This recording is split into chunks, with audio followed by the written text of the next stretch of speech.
It's morning already? Oh, Paimon still needs more sleep. Huh? Wait, look over there! Isn't that... It's one of Linny's cards! Let Paimon see what's written on it! Maybe you haven't heard, but today is the monthly free day. Everyone has the day off today, which makes it the perfect time to do some investigating. It's been a while since we last talked. Have you been making any progress lately? Let's meet at our usual spot in the factory area before lunchtime. I have new information. Ooh, today's our lucky day. We have the day off. From the sound of it, Lenny's been making progress with his investigation. Wonder what he's discovered. We still have some time before we meet up. Let's talk with the people here for a bit more before we go.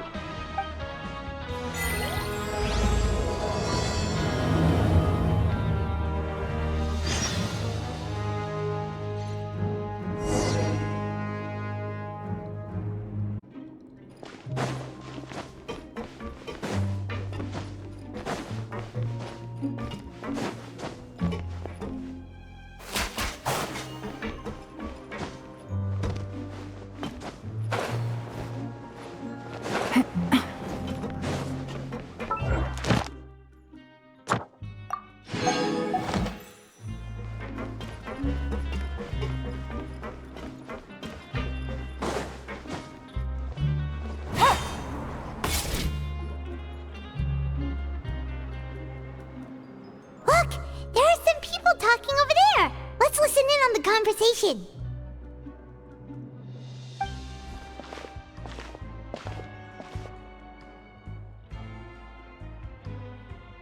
If you ask me, those pompous parasites on the surface act like they're all a bunch of aristocrats. Do any of them give half a hoot about a bunch of dogs like us? Hey, speak for yourself, mate. I'm no dog. Oh, you think you're special or something?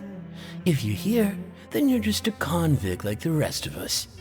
I've heard that even if you're released after serving your sentence, going back to life on the surface ain't any better. Once a criminal, always a criminal. We're marked for life. I don't buy that. Hey, how cool would it be if the whole world was destroyed by a giant flood and everyone had to start over from nothing? What kind of filthy bilgewater are you spewing? I have family up there. You best shut your sewer hole with talk like that. Listen, things ain't so great on the surface, but who says that you have to leave? I've heard that you can still stay here and work even after you've served your sentence. Not bad if you ask me.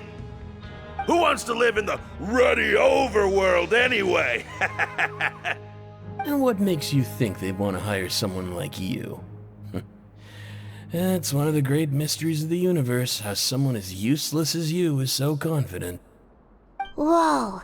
Sounds like they're really unhappy about the overworld. Speaking of which, Paimon never heard anyone use the words overworld or underworld when we were living up there. Is it only something the inmates down here say?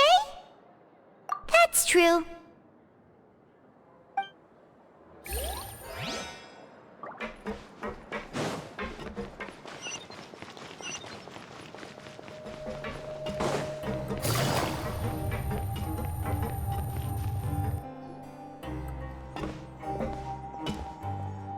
There's a group of people over there. Let's go listen in. So I said, that's not a faucet. Hey, who are you two? Why'd you come over all of a sudden? Oh, sorry for eavesdropping. Sounds like you were talking about something private. What's the matter? They're just looking to join in on our fun, that's all. Hey, don't pretend like it's okay for them to just interrupt us like that. Yeah, fine. You're lucky we don't mind extroverts that much.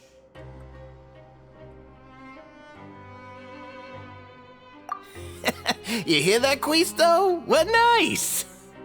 Your expressions tell me you're looking to hear some juicy info, am I right? But before that, it just so happens that I know you two. Really? Are we that famous? You're kidding. How often does anyone get a personal tour led by His Grace himself? Practically everyone was talking about it. Word has it that you also caused quite the kerfuffle. A little mistake, huh? I like the way you put it. You see, people with a good attitude can join our group anytime, unlike some of the others here. Your group? I'm Quisto, and this is Lavaroon. People usually call us the Bombshell Bros, but don't worry. We're not playing with bombs or anything. It's just that our information is always so explosive, and we blow minds on the regular. So, you two really like to gossip? Whew, you sure know how to embellish. No. You don't get it. Knowing intelligence will make things better for you here. For example, knowing who's working with whom, who has the latest rumors, who's not getting along. Wouldn't you like to know all that? Whoa, all this info's worth something, you know? You should prove you're worthy of it. I don't mind him. Quisto's always this way. Just play nice and say something to massage his ego. The welfare meals. Talk about the welfare meals. Right. That meal we had yesterday was super delicious. Paimon can still taste it whenever she closes her eyes. Is that so? To tell you the truth, I've been helping out with making those welfare meals. I've been working as a kitchen assistant for about a month and a half now. Oh, so you're the one who made those delicious steaks. Amazing. You could be a professional chef. You are correct. I am a true professional. In fact, I even went to culinary school. But enough about that. Since you like my cooking, I guess that means we share similar tastes. Listen carefully.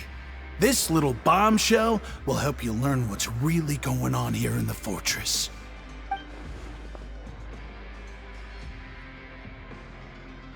Listen, kids.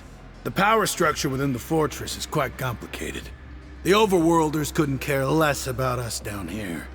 We're basically dogs to them. You've already met the one person here you should never cross, the Duke, Risley. He knows more than you think. And if he doesn't care about something, then he often doesn't bother dealing with it. Those who have the Duke's attention get all kinds of special perks, even better treatment in the infirmary. I know who you mean. It's that Jurier character, right? I don't think there's anything useful about him at all. Why does he visit the infirmary practically every day? Is it normal for anyone to be going in and out of there so often? If you ask me, he's just faking it to get out of work. But did you know that Jurier was a talented researcher from the Fontaine Research Institute before he came here? There's no denying that. I don't care if he was a researcher that could turn dirt into Mora. Once you're in the Fortress of Meripede, you're just another inmate like everybody else.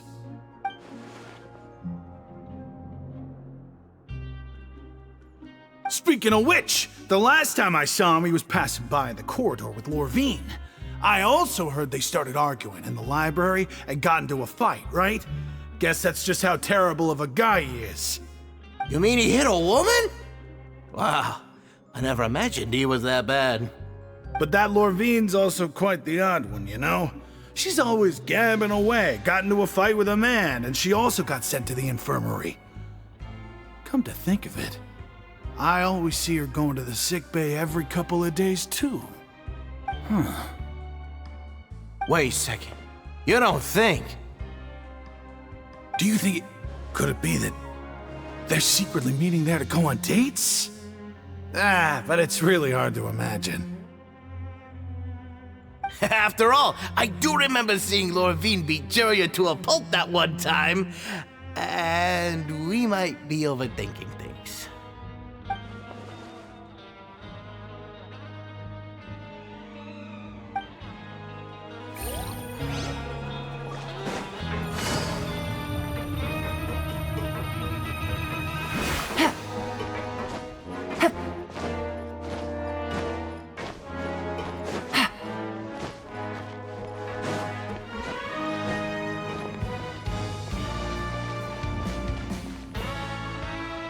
Hey, you over there. Yeah, you! Say, do you like playing card games? You know, like Genius Invocation TCG? You TCG players are like mint in the wild, literally sprouting up everywhere. Hey, come on now. What's wrong with finding fellow Invocation aficionados? Anyway, care to join me for a game? Alright. No pressure. But why would you be looking for people to play Genius Invocation in a place like this? Don't people usually come here to fight? Whether you're throwing down cards or throwing punches, it's all a competition, isn't it? It's all the same in my eyes. There are lots of card players here in the fortress. When I saw you, I immediately thought, hey, even outsiders from other nations play cards, so I came over to say hi. Sure. Great! Since you've been here longer than us, you need to flex your seniority a little bit, right? Maybe you could start by telling us newcomers some stories about this place. I thought you would have already heard everything by now. All right then, did you have anything specific in mind? Or do you want me to just pick a topic? Why don't you pick? We'll let you know if we've heard it already. All right. Have you heard any strange rumors since you've arrived? Then, did you know that there are some people who are always gossiping over in the corner? There are two guys who are always skulking around in the corners of corridors gossiping. The bigger guy is Quisto, and the skinny one is Lavaroon. People call them the Bombshell Bros. I never really found their gossip very mind-blowing. It's pretty much just the same stuff that I hear about when I'm at work every day. If you're interested, you can go talk with them. They tend to talk a lot of nonsense, but they aren't exactly bad. Good to know. Do you have anything else to tell us? Let me think. Sounds like you want to hear something a little more tantalizing. Oh, did you know that the Duke was also a convict in the fortress of Meripede before? Huh? Wait, are you serious? That's right. The Duke was an inmate just like you and me. Seems he was exiled here for committing some crime.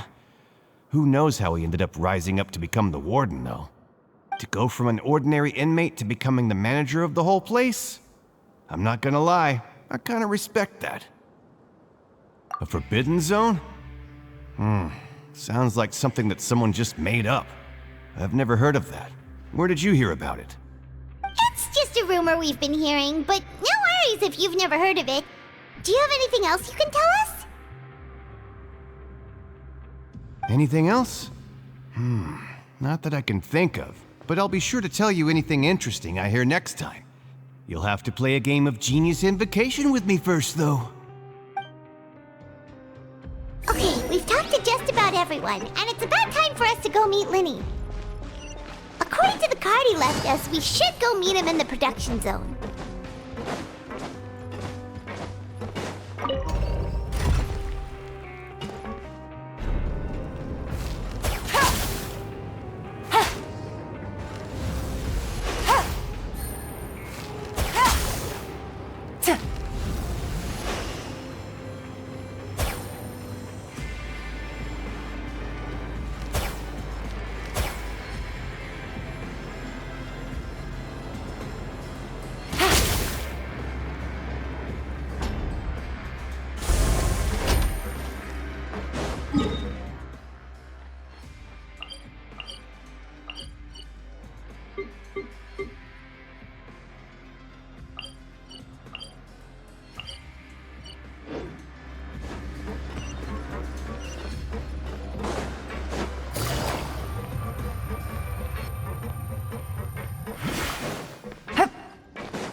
That look in your eyes.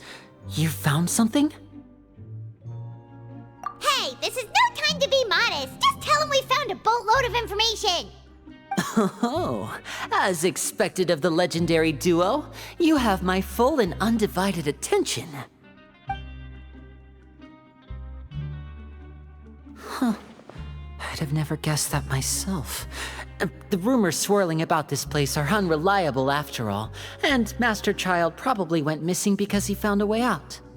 He is a harbinger after all. I suppose he's much more resourceful than I initially gave him credit for. Unfortunately, this isn't enough for our final report to Father. We need to find out Master Child's exact whereabouts.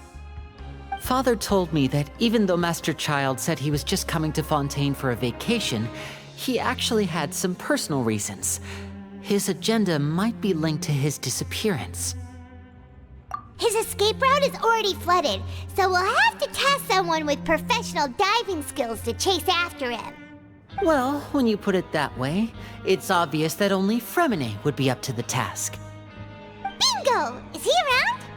He's working today. Coming here as a group would have attracted too much attention. I'll talk to him about it later. It's the least I can do. We're all in this together, so it's only fair for us to fulfill our end of the bargain. Honestly, I'm far more impressed by you guys managing to collect all this information right under Risley's watchful eyes. Collecting information has always been our strong point. Now, let me think. To find out more information, Fremine will have to retrace Master Child's original route. And if he's to do that, he'll have to set out on the next pipe cleaning day at the earliest. That's 6 days from now. And after that, he'll probably take another 2 or 3 days to return. You can even estimate how long it'll take for him to get back?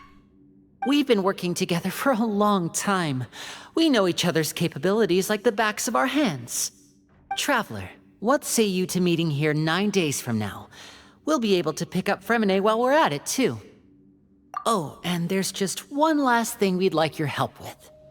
Though we can just sit back and wait for Fremine's report on Master Child's whereabouts, we still need to make more progress on the investigation of the Forbidden Zone. Fremine's no master of disguise, Lynette's still working on getting intel from the other areas, and I'll need to spend some time helping Fremine prepare for his diving mission. So, you are the only ones we can count on. What do you want us to do? Will it be hard? Well, I won't call it easy per se, but I think you'll be able to pull it off. Listen carefully. You'll need to find an excuse to get into the infirmary and investigate the room and environs.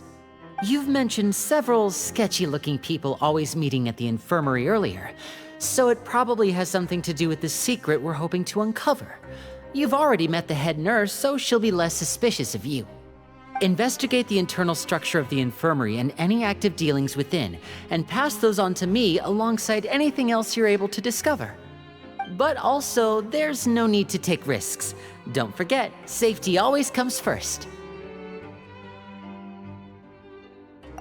My apologies. I just started rambling out of habit. It was almost as if I was talking to my younger sister. But that's not a bad thing, right? All right, then we'll head out as soon as we finish our prep. Let's go our separate ways for now then. Don't forget, we meet here again in 9 days. Stay safe.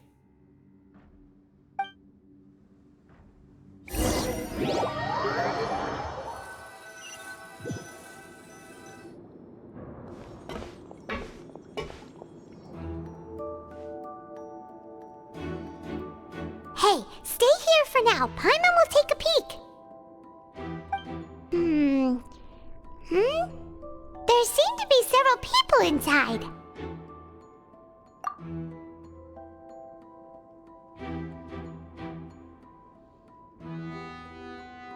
Right. I feel like It's not impossible. Oh.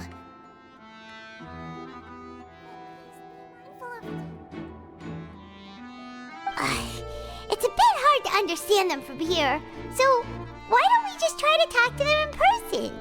Let's go as soon as you're ready.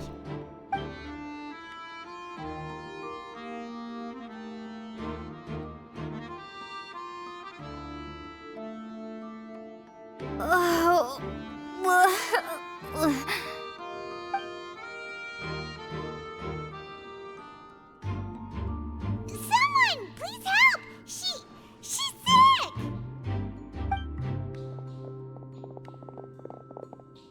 Whoa, are you okay? Oh my! What's wrong, little one? There's no need to panic. Take a deep breath before you begin. The traveler started complaining of a stomachache, and then nausea, and then collapsed onto the ground. Paimon doesn't know what to do. Freezing limbs, twitching fingers, and pale complexion. Could it be poison? Let me take a look. Please, lie down over here. Don't worry, I'll get you to the bed safely. Here, hold on to my shoulder and walk slowly.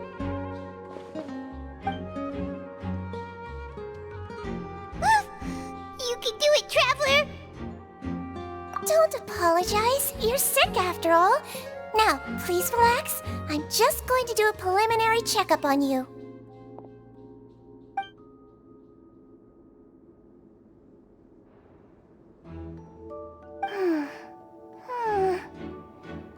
I see now. My checkup has confirmed that she's not in any mortal danger.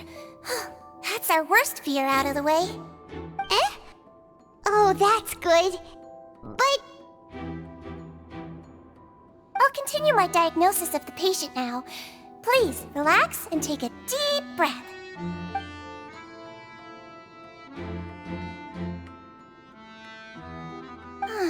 Don't sense serious damage to your organs either. Does it hurt when I press here? And here? Huh? But based on my initial checkup, there shouldn't be a problem here. Oh, how strange. What about here? Does this hurt? Oh, I understand. So that's what it is. I think you just ate something that disagreed with you. That's all. Nothing too serious. Outside of a pretty bad stomachache when it decides to act up. so that's what it is. Thank goodness it's not anything more serious. And there have been other inmates complaining about the food recently. I'll inform our head chef, Mr. Wolsey, of this problem as soon as possible. Congratulations! The health risk is incredibly low, so you should recover within a couple days. Why don't you take a rest here while I go get some medicine for you? Miss Levine, I'll have to trouble you to help me look after this new patient while I'm gone. Very well. And she hopped away just like that.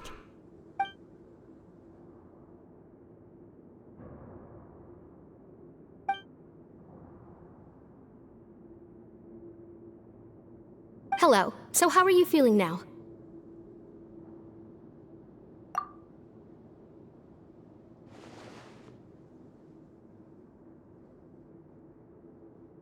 Her stomach aches really bad. She was stumbling about the whole way here, so Paimon's really worried.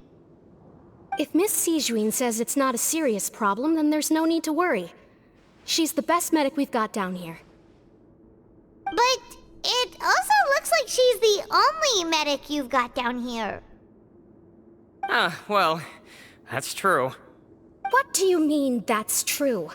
That's really misrepresenting the situation. Of course I can't speak for the whole fortress, but it's not like everyone imprisoned here is useless, you know? Though they may have committed crimes and gotten locked up here as a result, they still know a thing or two about medicine, and they help Miss Sijuin take care of the sick and injured. Yeah, you're right. But did you have to lecture me about it in front of another patient? Aren't you a patient too? Where did all your energy come from? That's correct. Sorry, I got a bit ahead of myself. Are you two also sick? We've been sick a while. I come back every once in a while for checkups, and to pick up the medicines Miss Sijuin prescribes for us. That's just the nature of chronic illnesses. As for her... you could say she fancies herself as Miss Sijuin's capable helper because she learned a bit of medical knowledge ages ago. Please watch your mouth, Mr. Jurier. Don't forget that you are the primary reason I have frequent heart palpitations. Hey, don't start arguing now, please. Keep it civil at least.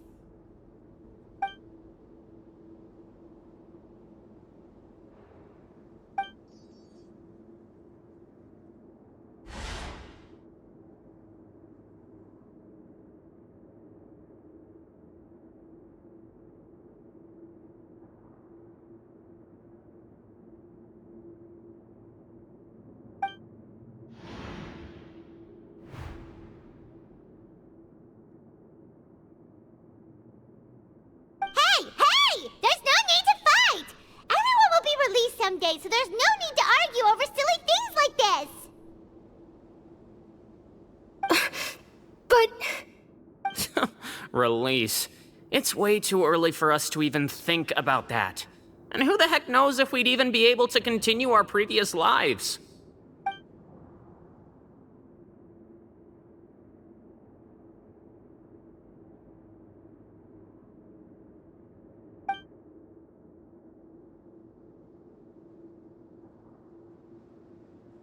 Please allow me to end this boring and useless conversation.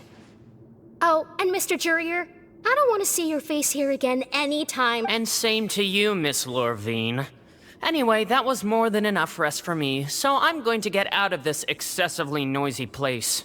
See you later, everyone. He just slowly walked off like that? That's just what he's like. I'm sorry you had to see all of that. I'm Lorvine, and that's... Well, his name is Jurier, but I hope you'll never have cause to remember his name. You really can't stand him, huh? I mean, can you blame me? Who would like someone who's as arrogant and obsessed with weird research topics as he is? But there's no need to keep dwelling on him. I'll accompany you two for a while. Miss Sishwin should be back soon, and I'm sure you'll feel better as soon as you've had some of her medicine.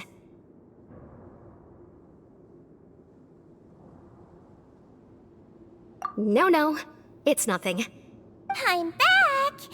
Did you rest like you promised? Thank you for getting our medicine, Miss Sishwin. Did you all cooperate with your bed rest? I trust that nobody got up to walk around. Good. Here, this should be 2 days' worth of medicine for you. Take 1 pill now, and then continue your bed rest.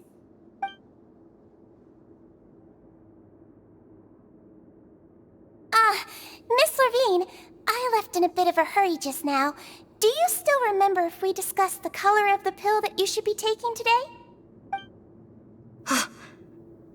I remember. You said it should be yellow.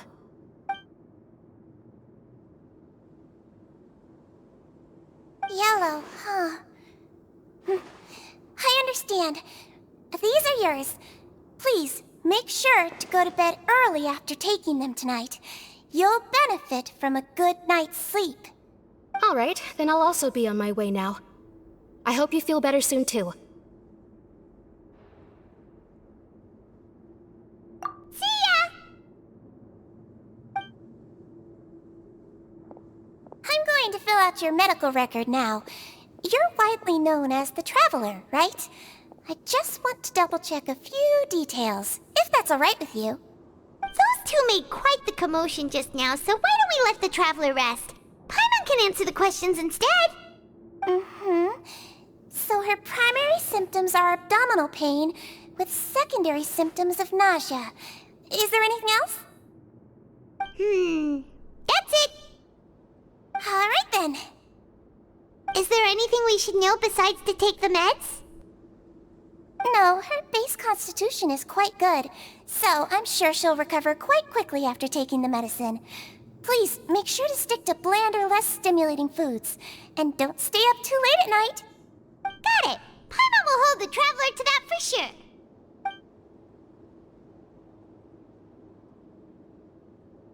Oh, you're going to take a nap already? Okay then, you get some rest.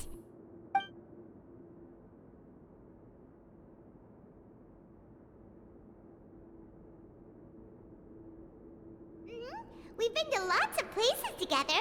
She may look a bit under the weather now, but she's actually super strong. Oh, so you're the best of companions. Well, don't worry, she'll recover soon.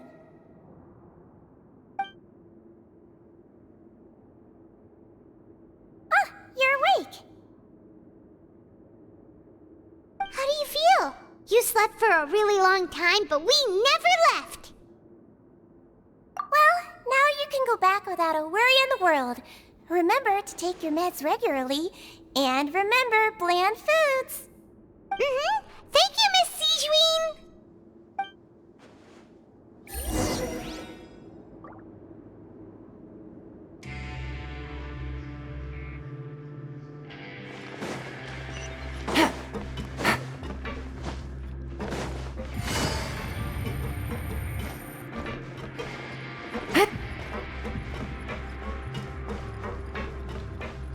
Take it easy.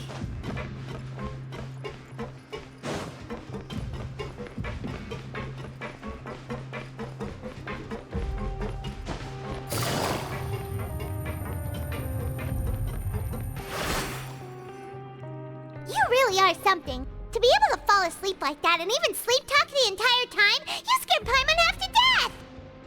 No, but you kept mumbling things along the lines of, Pyron, don't take my grilled fish, and put down the Adeptus Temptation now! Paimon talked with Sijwin the entire time you were asleep. She seems like she's just a sincere nurse, and Paimon didn't notice anything unusual in the room. Are you sure we're not going off track with the infirmary?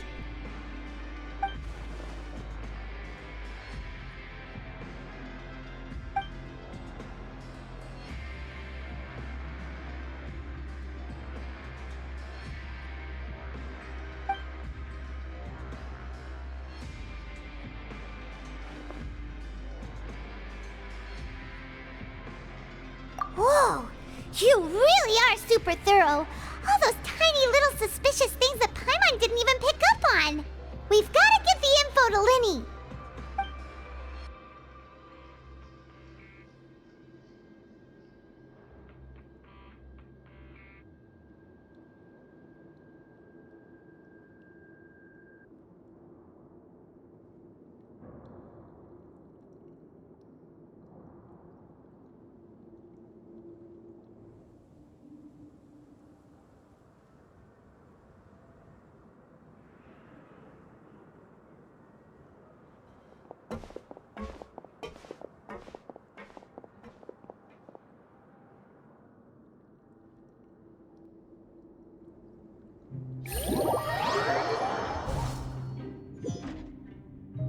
Today's the day! Let's go meet up with Linny!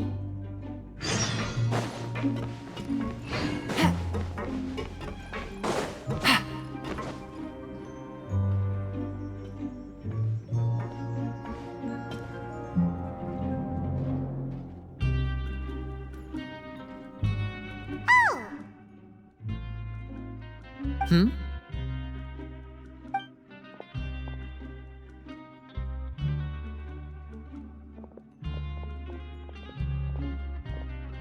Did you two run into any trouble over the past few days? No, we just worked our shifts according to the schedule. Nothing weird happened. That's good. That means you didn't raise any suspicions when you infiltrated the infirmary. We've taken a look at the slip you've sent. Fremine successfully left the grounds via the pipes 2 days ago, and as of last night, Lynette has also infiltrated the infirmary after faking an illness. Wait, why is she getting involved as well? You already went above and beyond when you scoped out the infirmary. To put it more bluntly, even if we were to view that as something you did in exchange for Fremine's help, you've already done more than enough. Infiltrating a guarded stronghold is a different kind of job from a one-off investigation. We want to avoid using the same faces over and over and reduce the amount of suspicion that will fall on any given person. Lynette also felt like you have already taken the first step for us, so she should be the one to finish the job. So that's what Lynette thinks. Oh, Paimon hopes everything's going well for her. Then, let's go check on Lynette before Fremine returns. If everything went well, then she should be wrapping up her investigation right about now. Is now really a good time to go over? According to my observations, Sijwin always spends around half an hour away from the infirmary right before lunch. Lynette knows this as well, so this should be a good time to meet up with her. Also, I'm her brother, remember? It's only natural for an older brother to care about his younger sister's well-being. Okay, then let's head over right away!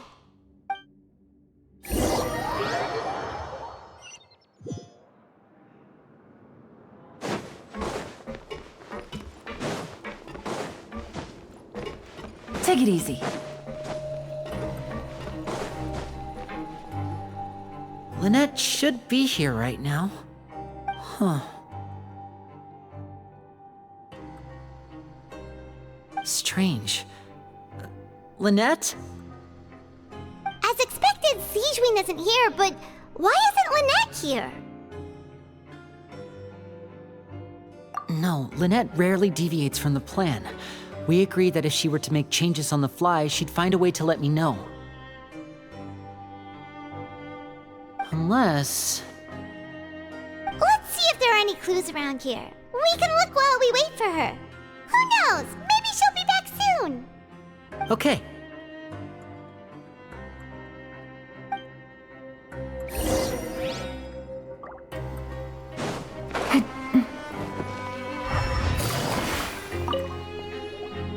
None of the beds have any signs of having been slept in. Except that one over there. That's the one Lynette must have used, right? You said she was pretending to be sick. She would have said her migraine was having a particularly bad flare-up. Generally speaking, the head nurse would then ask her to lie down and rest while she left to retrieve the medication. Which means either the head nurse didn't return the entire time from when Lynette laid down up until she left the bed, or the nurse intentionally left it this way.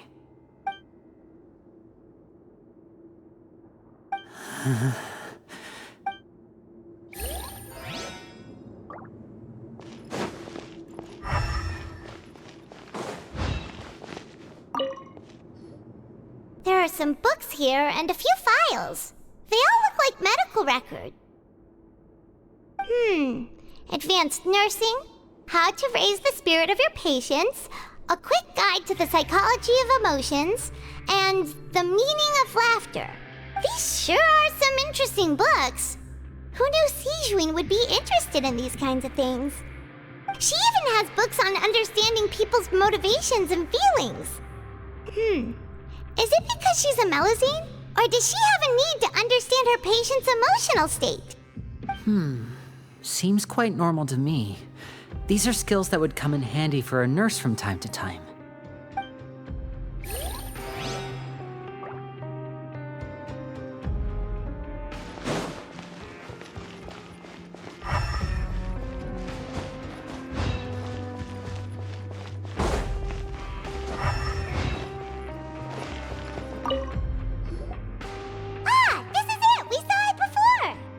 Wait, this thing? It doesn't look like it's been disguised that well.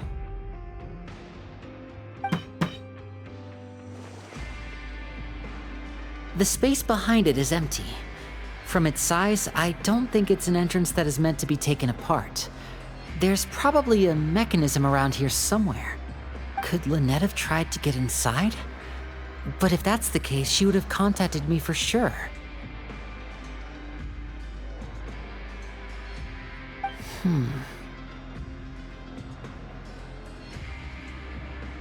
Let's look around here for some more clues. Don't panic, just take another look.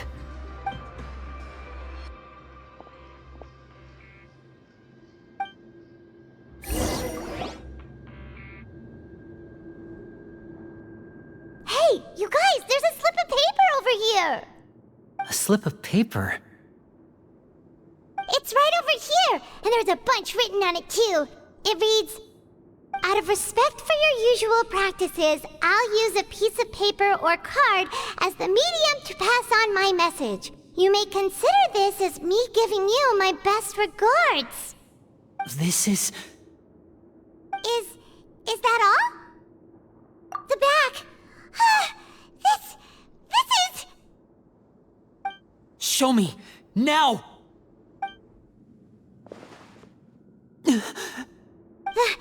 That look on your face. Paimon's reading it now. Would you care to guess where Miss Lynette of the Fatui could be right now? No. Could she have... Is she already... Writhsley. Did he deliberately leave the infirmary unguarded to use it as bait? Wait, you mean he was aware of our goals from the very beginning? But why? We didn't run into any trouble last time, and he also never reached out to us since. Yes, that is a crucial question. Writhsley, he doesn't do anything without a clear goal or reason. So this means he had no concerns about your activities from the very beginning. You're not from the same camp as us. You were sent down here by Nervulet, so you have no conflict of interest with Writhsley. We're a completely different story, though.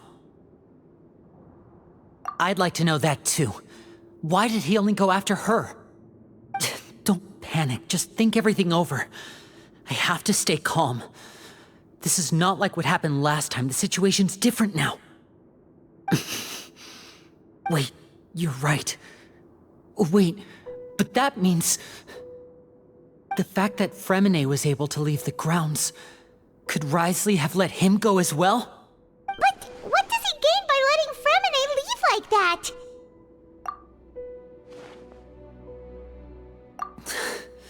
So he's challenging me and trying to provoke me, I'm sure of it. We never should have sent out Fremine. We had to go through all that trouble to find an opening to sneak him around the guards and into the pipe, and we even thought luck was on our side. If Wriothesley let him leave on purpose, then he's probably in a terrible spot now as well. Lenny's getting more and more panicked. We have to calm him down. Don't be like this, Lenny. Fremine wouldn't have left if we hadn't told you about Child. That was our fault. No, I'm the leader of this operation, and I'm the one responsible for this team. I was the one who failed to protect them. I'll go talk to Wriothesley. Hey, don't be reckless! Traveler, please talk some sense into him. I simply cannot allow Lynette to be abducted again. I have to go. I'll find a way to get them back. He's rushed out the door! After him!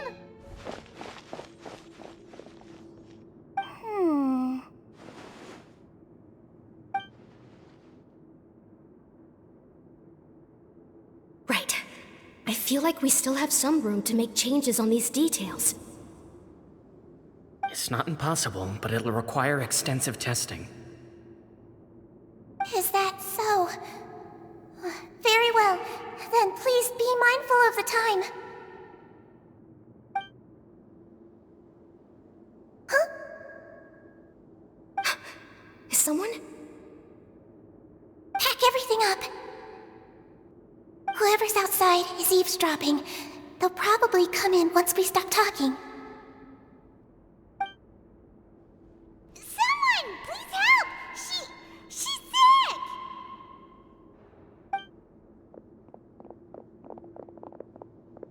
Whoa, are you okay? These two. As expected, they've already found this place. Oh, they are quite sharp. What a delightful turn of events. I like smart people, but I also like playing dumb. I like the feeling of being trusted. Oh my! What's wrong, little one? There's no need to panic. Take a deep breath before you begin. Being able to read human expressions is quite the useful skill. Lenny, wait! It's no use. We have to catch up to him. He's already out of sight. How is he so fast? Let's go head him off at Wriothesley's office.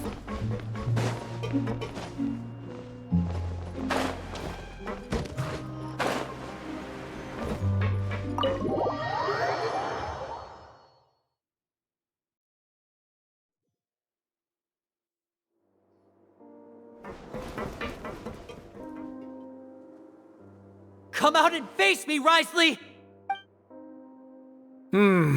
Aren't we at an administrative office space?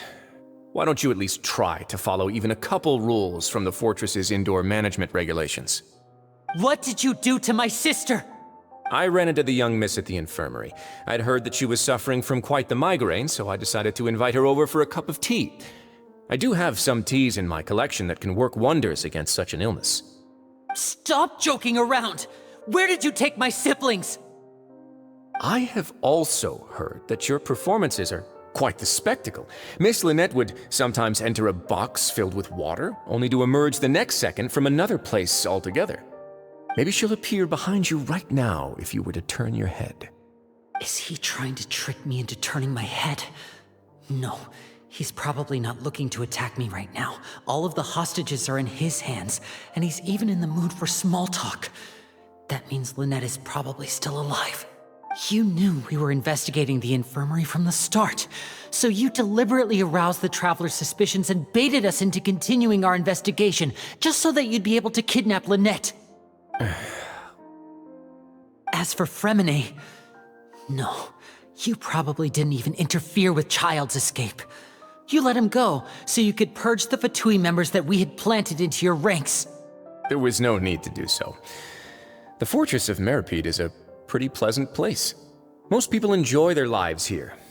The only ones who act differently are those with personal agendas. It was quite easy to identify your colleagues. You removed our original members and spread the news of Child's escape so Father would assign our team to come down and investigate. Fremine has also fallen into your hands, right? If you're oh so omnipotent and so in control, why would you need hostages? One correction. Lynette is in my hands right now, but Fremine is not. He's not?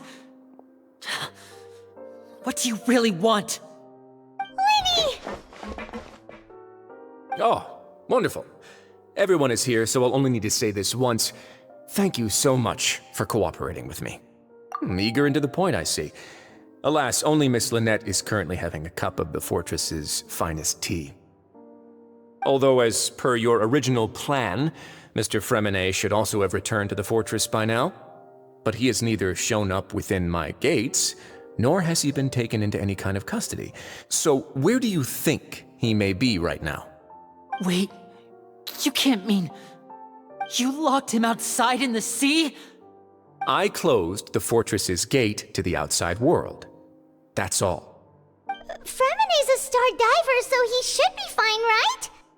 No, we're still here, so he definitely tried to find a way to come back for us. So we can't assume he might have made a break for the surface. But why would I do this, you may be asking? To have an audience with you, of course. My intel tells me that Mr. Linney is a great magician, so it's only natural for me to want to have some cards of my own when it comes to negotiating. Besides, I do recall you mentioning to Miss Lynette that you've always wanted to have a face-to-face meeting with the Lord of the Fortress of Meripede, regardless of whether it was in a personal or a professional capacity. Well, you got your wish. So, you've been keeping tabs on us before we even set foot in the fortress. Some of my folks just happened to hear a thing or two, that's all. In any case, I will be straight with you. I was willing to play dumb and turn a blind eye, so we had a pleasant few days playing games together here. But once you started focusing on the Forbidden Zone, all of that changed. Mr. Linney, the cards are stacked against you right now. Miss Lynette is in my hands, and Mr. Fremine is still slowly being pickled out there in the brine. You know just as well as I that he cannot last out there forever. You need do but one thing to guarantee their safety. I would like you to contact your superior, and ideally invite her over for a cup of tea with me. You want to see Father? But why should she bother giving you an audience? Well, if she cares for the well-being of her dearest children, she should have plenty of motivation to join me for a parents' evening. I've heard that the bonds between the members of the House of the Hearth are like the bonds of family. I don't see why she would refuse. Why did you think Father sent us to handle the Fortress of Meripede? This place is basically a no-man's land. It wouldn't be fitting for anyone as important as a harbinger like Father to come here in person. Oh, I see. So it's because she doesn't care for my place here. That's such a shame. After all, I've amassed quite the tea collection. I was looking forward to sharing it with her. Both Monsieur Neuvillette and Lady Farina have already received many samples as gifts. Was this the extent of your master plan to get to Father? No matter how much pressure you may put on me, I won't allow you to use us to blackmail her. You people really are difficult to get along with. All I'm asking for is a face-to-face conversation. Does she truly have no interest in the fortress's secret? Mr. Linney, you have one last chance to invite your father here. If you refuse... Linney!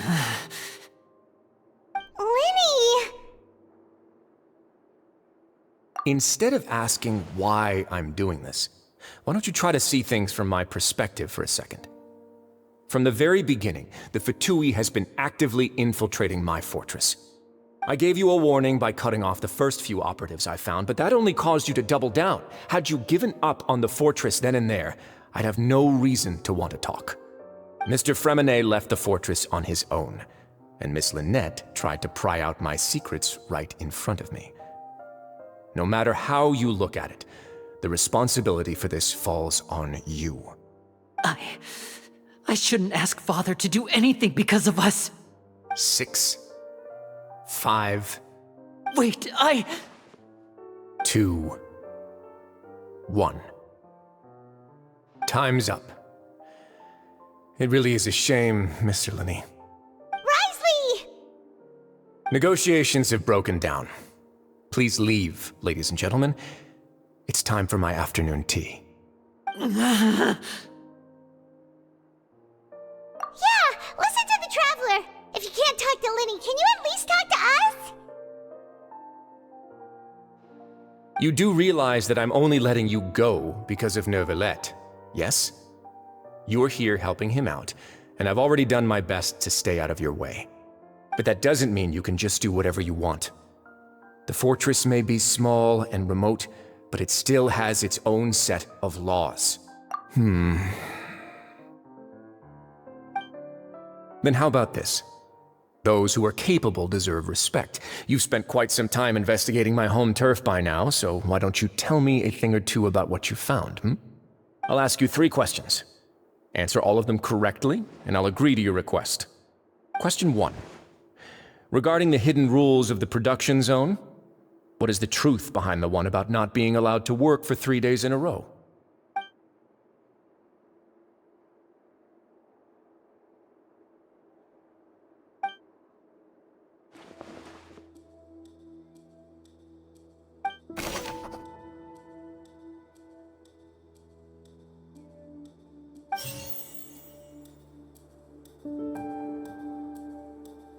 I've been told that the infirmary is always empty for the half hour just... The Fonta promoter has been struggling because he doesn't recognize the real value of We often see Miss Sijuin observe... Fonta's internal reports suggest that they're starting a new trial of an unnamed and unpackaged product.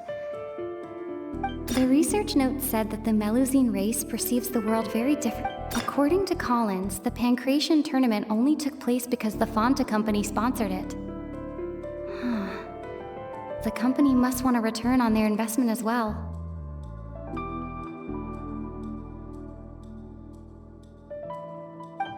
We often see Miss Sijuin observing the prisoners at work near... The Fonta promoter has been struggling... The Fonta promoter has been struggling because he doesn't recognize the real value of coupons. Meanwhile, I've been told that the infirmary is always empty for the half hour just before lunch.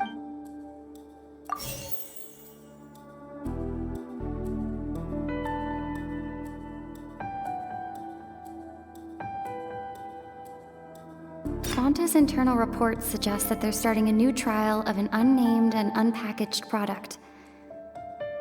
But the research note said that the Melusine race perceives the world very differently from humans. According to Collins, the Pancration tournament only took The research note said that the Melusine...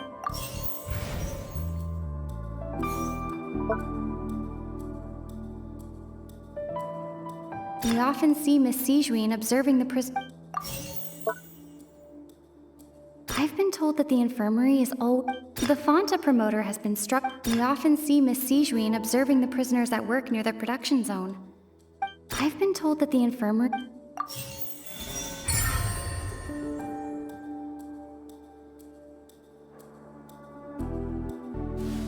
So that's what's going on. Paimon understands it now. Who would have guessed? The hidden rule of the production zone. People are not supposed to work 3 days in a row, and if they do, they'll get strange meat in their welfare meal. At first, we thought this strange meat must have something to do with the people who disappeared, but in reality, they were all prepared by Sijuin, the head nurse. She often visits the production zone to observe the workers' health and makes a note of anyone who has worn themselves out after 3 full days of work. Out of her sense of duty as the head nurse, as well as her genuine concern for the workers' health, Sigewinne visits the cafeteria right before lunch and cooks an extra dish for those who can use the stamina boost. Sigewinne has only the best intentions with her surprise gift and doesn't want anyone to find out about what she does. However, unfortunately, Melusines as a race perceive the world differently from humans, and their sense of aesthetics is even more alien to us. The recipients of her lovingly prepared special meals cannot taste the care within and usually just freak out. Are we on the right track? Not bad. You've uncovered Sigewinne's secret and even guessed her intentions correctly as well. It's nice to know that her efforts have not gone unacknowledged. All right, now for my next question. There are also some hidden rules in the Pancration Ring, including the one that you're not allowed to support both sides of a fight. Why is that?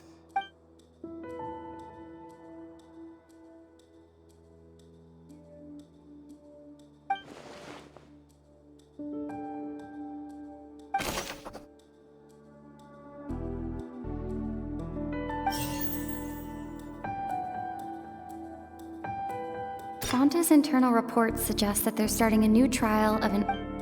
The Fonta promoter has been struggling because he doesn't recognize the real value of coupons. Meanwhile...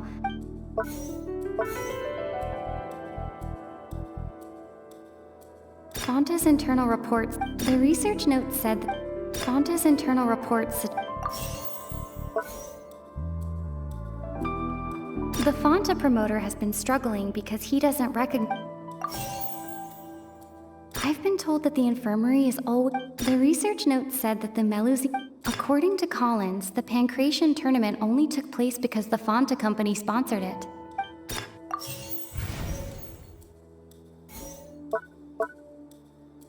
The research note said that the...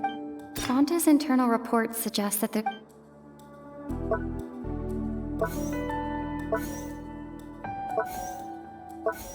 Fonta's internal reports suggest that they're starting a new trial of an We often see Miss Sigewinne. I've been told that the The research note said that the Fonta's internal report... The Fonta promoter has...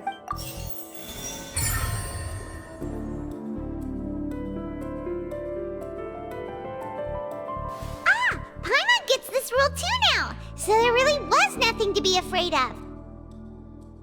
That hidden rule of the Pancration Ring is about how, people are not supposed to bet on both boxers at the same time. And if they do, they'll receive a package containing a strange, blood-colored liquid. People get scared when they see it because they've subconsciously begun to associate it with the missing boxer. But really, it's just a bottle of the latest yet-to-be-named and packaged new Fonta trial product. A blood-red drink. It's no wonder even Fonta's own staff were questioning the company's decision-making. The company, facing backlash from its own staff, decided to try to trial the product on a smaller scale to see how it might be received by customers. They came to the fortress of Meropide and offered to sponsor the Pancration tournament so they could push their new product. But the Duke completely refused to even entertain the idea. The Duke, knowing how valuable coupons are in the fortress, knew that only total idiots who didn't understand their true value would bother buying a Fonta product here. And so, only those who proved their stupidity by being dumb enough to bet on two opposing sides of the same match were selected to receive the drinks. I acknowledge the effort you've put into bringing the truth of this mystery to light. Although, based on your description, that Fonta promoter is a bit too careless with his words, I may just reconsider my collaboration with the company. All right, and here's the final question. What's the secret behind our head nurse and all of her patients in the infirmary? Stop your cruel and pointless games, Risley! You know that we haven't finished our investigation, so there's no way we can answer the last question. The thought of sparing Lynette and Fremine never even crossed your mind! You'll pay for this!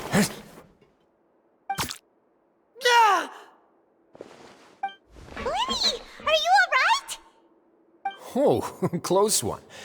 I owe you, Sigewinne. That was a fantastic shot. It was nothing, Your Grace. Sigewinne? Though this gun may look like a toy, it's actually fully functional, as I just demonstrated. Sigewinne... You... Not at all. I am merely a resident of the fortress, and thus protecting it is my duty. When Monsieur Nervulette asked me to come here, he told me that my job would be to take care of the well-being of everyone here. I am merely discharging my duties. But if you mean what you just said, then isn't Linny someone you should be looking after as well? Isn't he a resident here just like the rest of us? But I really am just doing what Monsieur Nervulette told me to do. Everything I did, I've done to protect them. Had I not, they would be in far more dire straits right now. His Grace knows it too, right? Your Grace?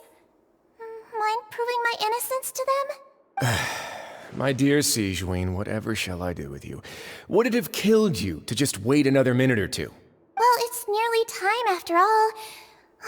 The way you do things can be truly frustrating sometimes, Your Grace. I figured I should try to talk some sense into you. What are you talking about? What time? Take me if you want. But let them go.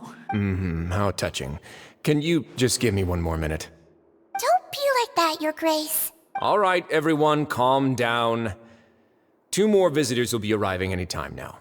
I'll go get a cup of tea. Miss Sigewinne, I leave Miss Lynette in your care. You... What are you doing? I believe I hear footsteps.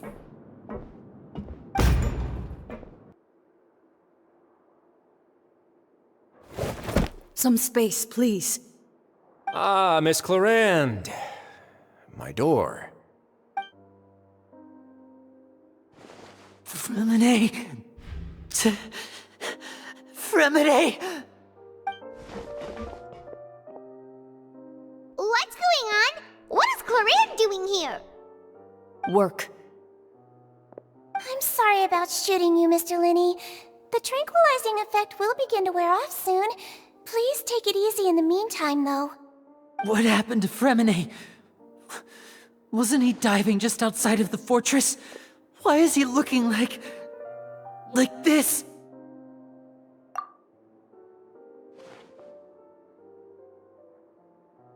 A flushed face, an accelerated pulse. He must have consumed primordial seawater. What did you say? Please, make some space. I'll need to give Mr. Fremine a more thorough checkup. Your Grace, I'll leave the rest to you. I'll talk to Clarande while you get Fremine to where he needs to be. Everything else can wait.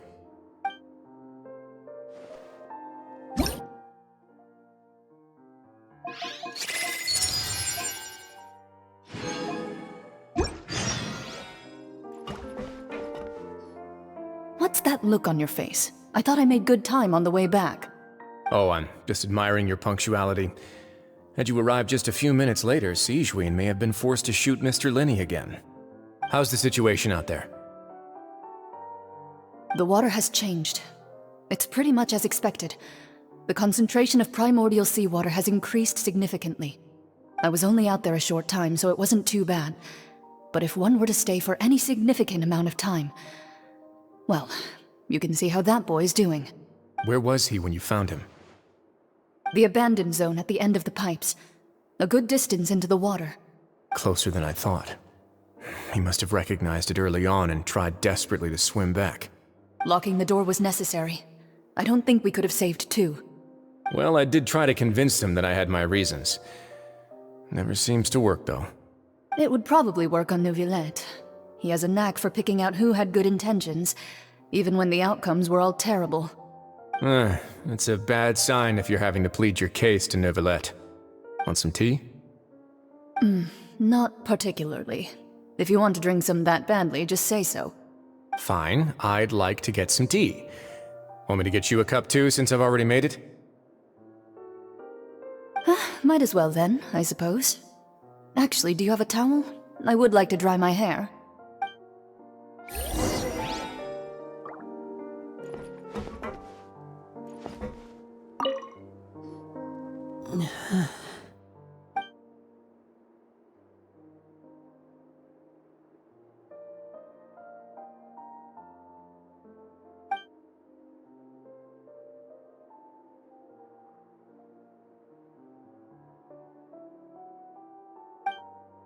How is he? These symptoms are probably caused by an acute ingestion of a large amount of primordial seawater. Still, his condition is not critical. Of course, it would be best if he stayed for further observation. Let's leave him here for now, and move him to the infirmary once he's recovered a bit more.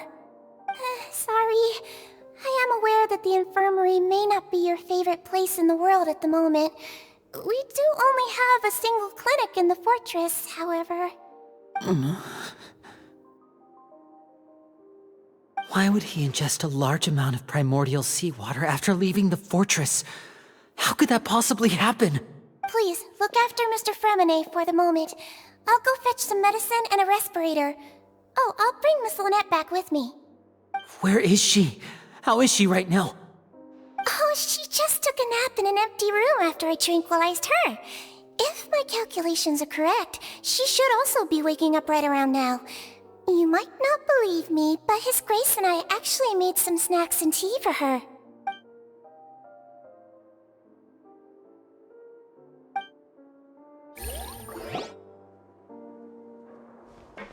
Linny, are you okay? I'll be fine. They're all here now. Don't worry about me. Are you sure? You don't look alright. My hands and feet are still a bit weak, but that's probably just the residual effects of the tranquilizer shot. I'm back, everyone. Lenny! Oh, Traveler, Paimon, you're here too. Fremine? Is he... He'll be fine. But for now, please help me lift him up.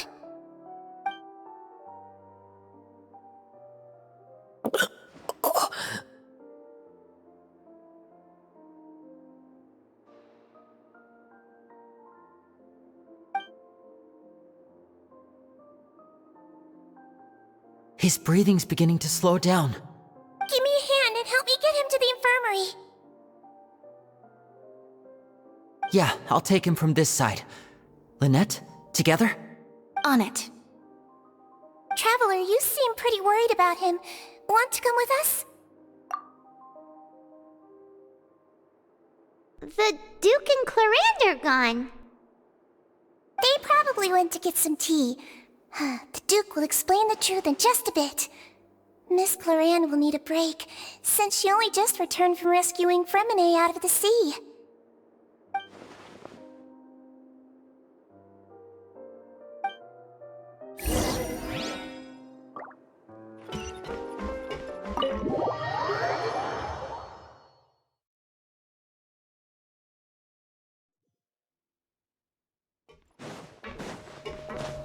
Take it easy.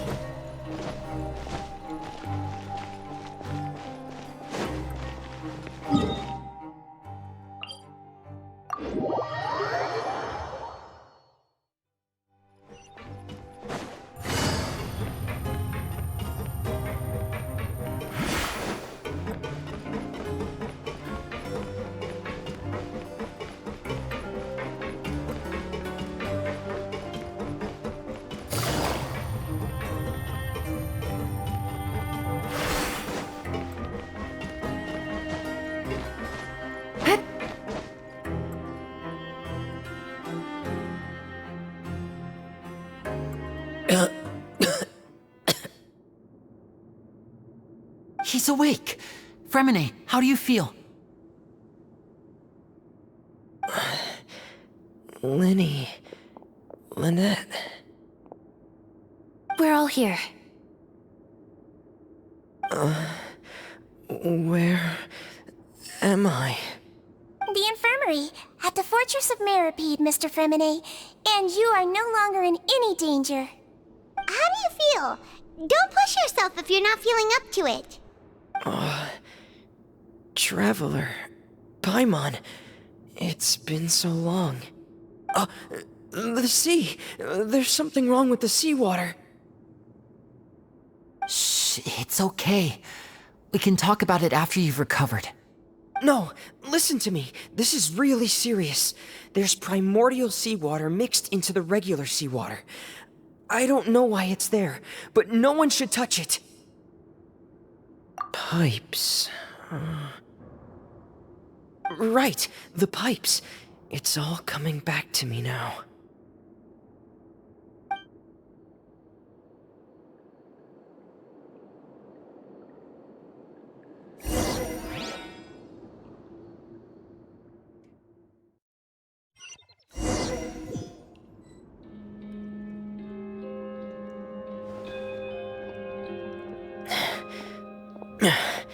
I'm in. Seems like this pipe hasn't been used in a long time. It looks abandoned.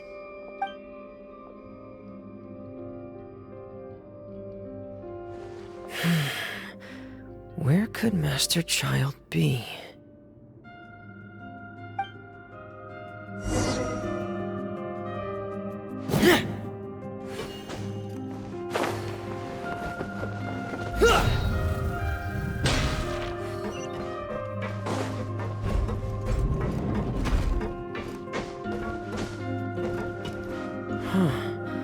This mechanism looks like it's been tampered with. Could he have done it?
It's getting stuck on something.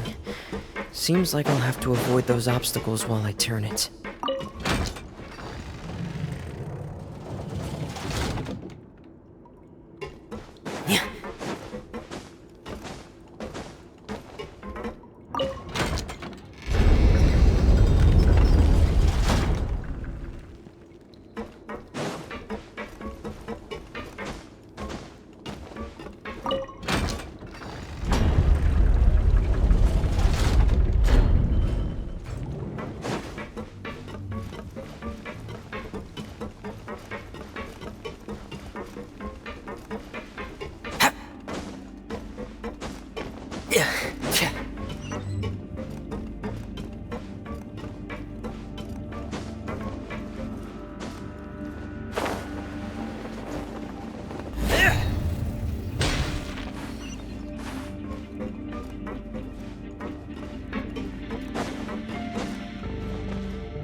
This is where the water starts. Okay. Master Child probably dived into the water. I'll go take a look as well.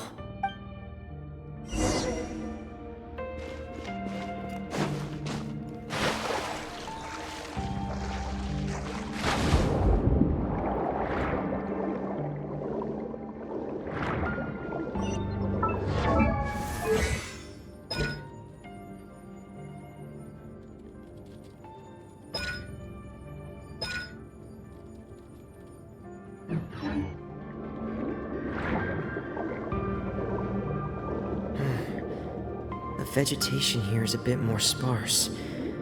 These traces aren't natural. A person must have left them, and recently. There are traces here too. I need to keep going. The traces are gone. But I don't see where he could have gone from here. Wait. What the?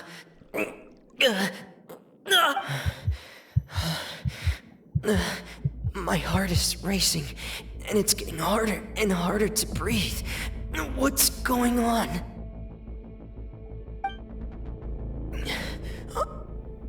No good. I have to get back. They still don't know anything about what's going on. If I turn back right now, I should still be able to make it.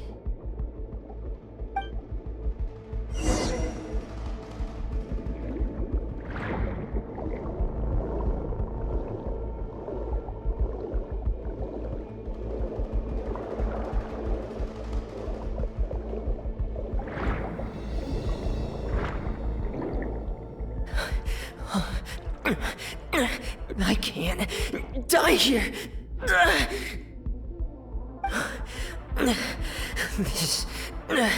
This is bad. I'm feeling worse and worse, and I'm still underwater. I have to push on.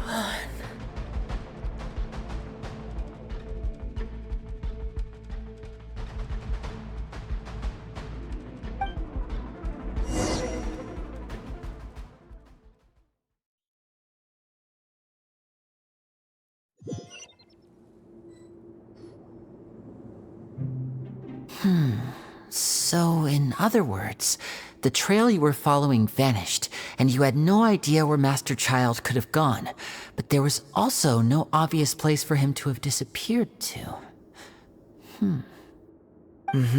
That's right. I tried my best to swim back, but I had already put some distance between myself and the fortress, and I just couldn't find the strength to keep going. I probably passed out some time after that, and you know the rest. Miss Clarande brought you back, but we also don't know why she just suddenly appeared at the fortress, or why she went out to save you. Miss Clarande, you say? I must go thank her in person. You're still too weak, Fremine. You can go after you've had some more rest. Miss Lynette is right. I believe Miss Clarande will stay here as a guest for another few days, so there's no need to hurry. A guest? Then I can assume Risley was the one who invited her to come down here? You should ask His Grace about that. He'll be able to explain better than me. Yeah, it's about time he actually told us what's going on. Wanna come with us, Liddy? No, please go on without me. I don't want to leave just yet. Lenny. The logical part of my brain is aware that we're safe right now, but I still can't bring myself to leave. Both of you are just in danger. Understood. Then let's just sit together for a while. In that case, I'll leave the infirmary to you. The Traveler and I are going to head out for now. As long as you stay in here, I don't think you'll be disturbed. Thank you.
Excuse me?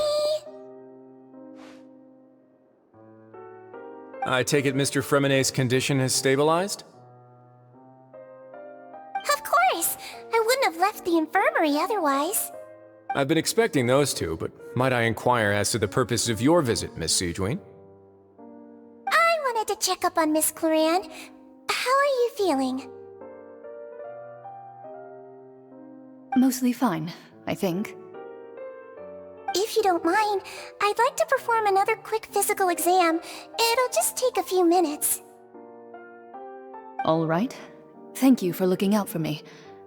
I'll take my leave for now, then. Want to explain yourself, Risley? Of course, but I'm not partial to the word choice of explain. How about enlighten? Where should I begin? How about you start by asking me any questions you have? You can start with whichever one you'd like to get answered the most. Then Paimon will begin. Did you know about Lenny's goals from the very beginning? No. I just knew they were Fatui operatives sent to the fortress by the Knave. As for their specific goals, I only figured those out as you made progress on your investigation. You managed to monitor and stay ahead of them even though you didn't know what they were trying to do?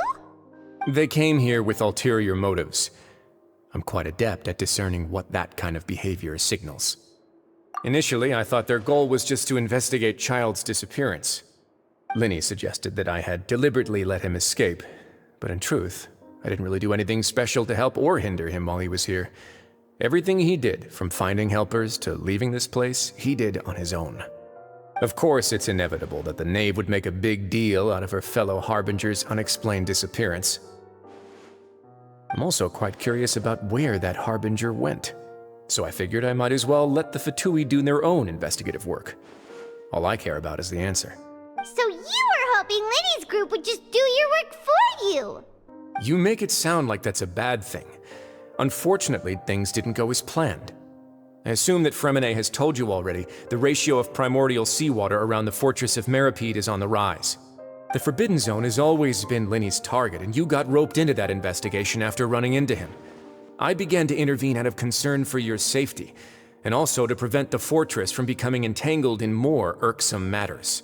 Are the rumors true? That you're also a former criminal? Why would you put it like that? Isn't staying here all day and serving as the manager of the fortress a kind of sentence unto itself? Another form of prison? I just happen to have some support from the rest of the inmates, that's all. Oh, right! Paimon wanted to ask, who invited Cloran down here? Me, of course. I paid her good mora to come down to the fortress for some field work. As a champion duelist, Miss Cloran could be considered to be an independent party. I needed to find an exceptionally capable person to help me get through the impending crisis. And saving Fremine was part of that crisis? You can think of it like that, yes. Credit where credit is due, that boy is quite adept at diving. Had conditions not been as hostile as they were, he probably would have found the missing Harbinger already. That's not something you should be asking after. Neuvillette only asked you to investigate Child's whereabouts. All I need to prove to you is that the Forbidden Zone had nothing to do with the Harbinger's disappearance. That should be clear now that you've spoken to Fremine. But we've already uncovered that there's something wrong with the infirmary, and we've answered a bunch of questions that you threw at us. Isn't it about time that you answer our last question in return? You make a compelling case. Do you really want to know the answer that badly? Yeah, Paimon really wants to know! Even if the truth may not be pleasant? Follow me.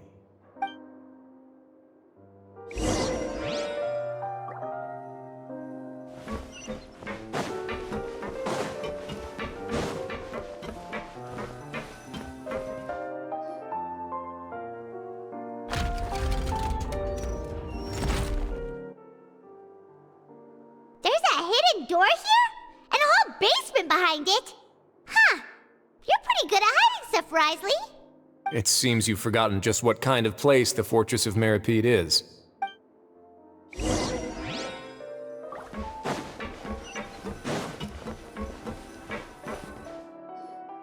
Stand on the central plate. Wait, is there a secret mechanism or... Whoa!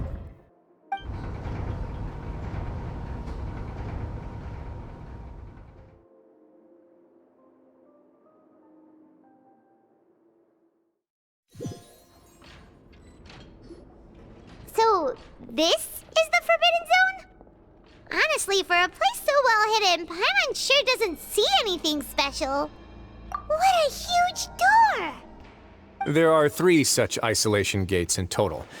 Generally speaking, I'm the only one who's allowed to go inside. Hence the name Forbidden Zone. Am I correct to assume you're going to run on back and tell your little Fatui friends everything? Well, Paimon wasn't thinking of keeping anything from them. Well, I'd advise you wait until you've seen the whole truth of this place for yourself before deciding whether or not to tell them.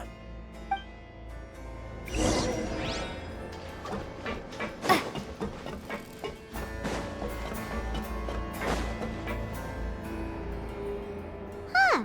So there's a switch on the side. Stand back.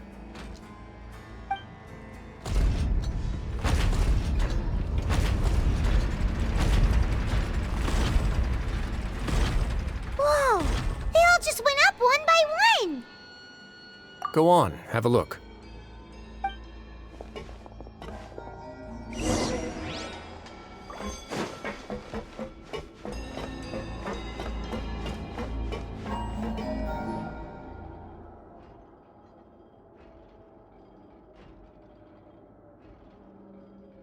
I've been interested in what lies beyond that gate ever since I assumed leadership of the Fortress of Meripede. Of course, it would be unwise to recklessly open it, but it'd also be risky and negligent to simply ignore any potential danger that could be behind it. The readings on that dashboard have not budged since the day when I first laid eyes on this place. But over the past year, the needle has crept upwards from its original position, likely because some parameter it's been tracking has changed, if only infinitesimally. Normally, I would have ignored it, but I happened to have some free time when I noticed it, so I investigated. Any guesses what the reading could be tracking? Very reasonable guesses. I've considered both of those as well. Unfortunately, our dashboard is tracking something less ordinary. The temperature should vary with weather and climate changes, so for something that rarely shifts, the water pressure is more likely. We ran a few tests to increase the pressure from the outside, but the readings didn't change at all. Later on, a few more possibilities occurred to me, such as a potential connection with the primordial sea. I began to make a few preparations based on that hypothesis. Over the past few days, the needle has moved again. With that, and the symptoms that Fremine displayed after leaving the fortress, I can now confidently conclude that the readings represent the concentration of primordial seawater in the seawater nearby. The concentration of primordial seawater? But we're already under the sea! And that is precisely the problem.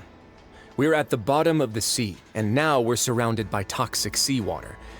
Somehow, primordial seawater got mixed in, and the concentration is steadily rising. Yes, that's very likely. But forget about the two of us! Not even Novelette knows where the primordial sea could be, much less where we could find and plug a leak. Oh. Oh! Seems like you've figured it out.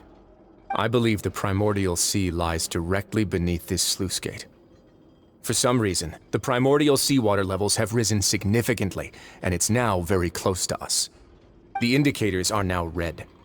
Although the gate still stands, some primordial seawater has already leaked out and mixed into the sea around us. If this continues, soon it will no longer be able to hold back the primordial sea at all. Yeah, you know what the legends say. If this place falls, then everyone in Fontaine will be turned into puddles in the span of a night. But that's just too weird! Why would the Fortress of Meripede be built right above a sluice gate for the primordial sea? Who built this place anyway? Your expression tells me you think this might be part of a vast, complicated conspiracy. To be honest, you might find the actual answer may be exceedingly boring. It's just that the secret of the Forbidden Zone had been long forgotten by the nation before I rediscovered it with my research. There's no single founder of the Fortress of Meripede in any traditional sense. What we know about its history has been left to us by the people who used to live here. When the previous Hydro Archon Egeria ruled the land, all convicted criminals from Fontaine were exiled. The people drove the criminals away like a wolf pack chasing away the banished. The criminals received no sympathy of any kind from the people. They were exiled to the desolate seaside, where they experienced only pain, struggle, and the bone-chilling cold. Some of them began to repent, and prayed to the Hydro Archon, asking if there was still anything they could do. The Hydro Archon took pity on them, and and said, "You may go guard my secret, deep underneath the waves." And so, leaning on the power of the Hydro Archon, they gathered underneath the sea and began to build a fortress. They became a community down there in the deeps, and over the years helped it to grow. As the number of exiles increased, more and more people joined the community. When the first group of exiles died, they left the yet unfinished fortress to their successors. The Hydro Archon continued to lend her support, allowing the fortress and what it stood for to continue growing ever larger. Before long, this dark underwater fortress became the sinner's only home. And with that, the people here stopped referring to the fortress as a prison. They saw themselves as repenting sinners who would regain their freedom once they had sufficiently redeemed themselves. But as time went on, people also realized that the fortress was a lonely place. Once they had gotten used to life here, they could no longer feel comfortable living in the overworld. Once they had finished serving their sentences, some people left and some others chose to stay. They'd find some idle position and let their withered souls fade away with the ancient secrets of the past. After many, many centuries, few people still remember the reason for the fortress's founding. Now they just see it as an integral pillar of Fontanian society, as the place where criminals deserve to be sent. Now and again, researchers manage to break one law or another and live out their days in the fortress. I learned all this from an elderly historian. Everyone else just thought he'd made it all up. But now you know every part of that history is true. Indeed. It's just as the prophecy says. If this gate fails, then everyone will be dissolved into the sea. To be frank, not really. But sadly, that hasn't stopped this prophecy from proving all too accurate. Prophecies are troublesome things. Just hearing one will create the first wave of panic. Seeing signs of it will bring about the second, and actually witnessing it in real time, the third. Let's go somewhere else. I want to show you something.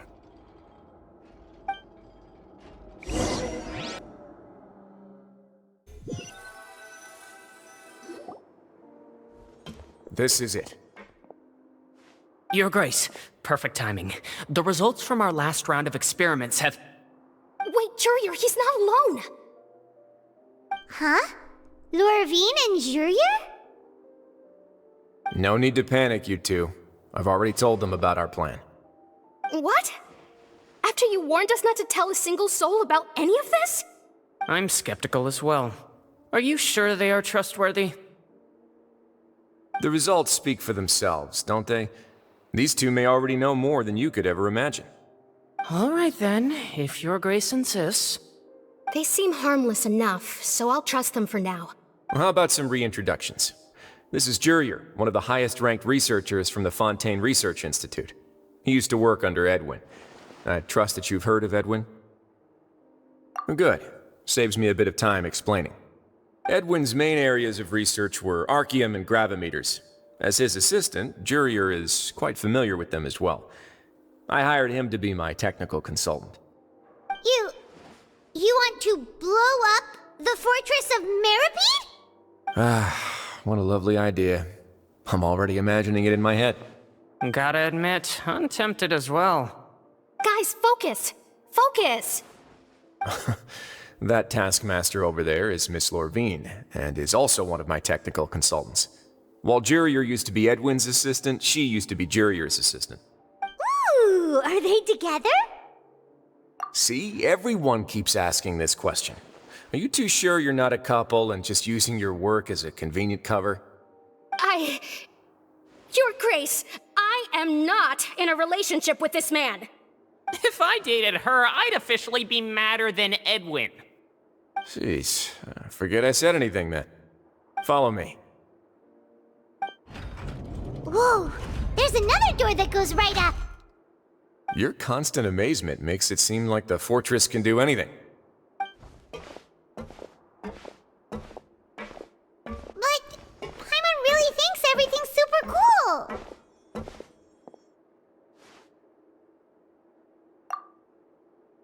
Well, let's spice it up a bit. And here you go.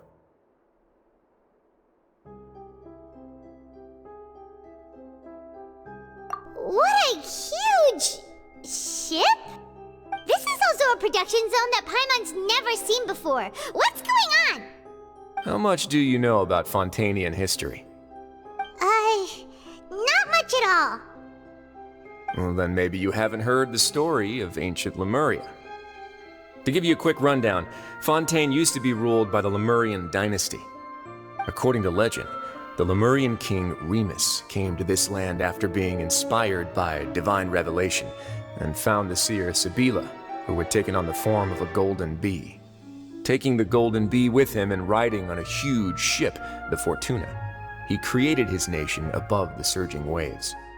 He called his nation Lemuria and used the Fortuna to incessantly search for new tribes and islands, calling on them to join his empire. There's a ship in this story too?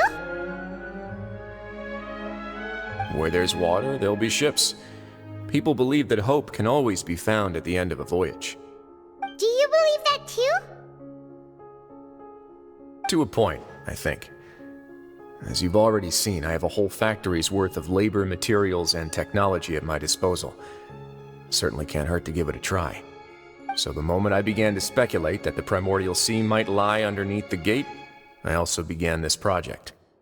Were you inspired by the legendary Fortuna? Maybe. Fontanians need something to hold on to cope with the impending disaster. Were the workers to find out the truth behind this ship, riots would destroy the fortress faster than any catastrophe. As the fortress's administrator, I'd never make such a reckless call. Alright, that's enough talking for now. I'll need another 3 cups of tea to soothe my throat. Do you have any other questions?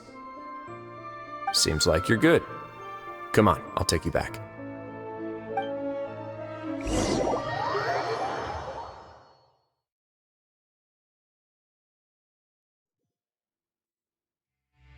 I'll leave you here for now.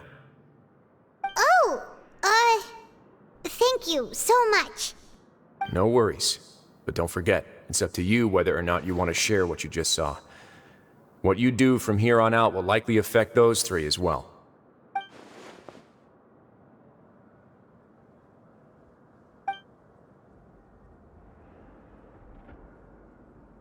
Yeah, we'll put a lot of thought into it for sure. Great. I look forward to what happens next.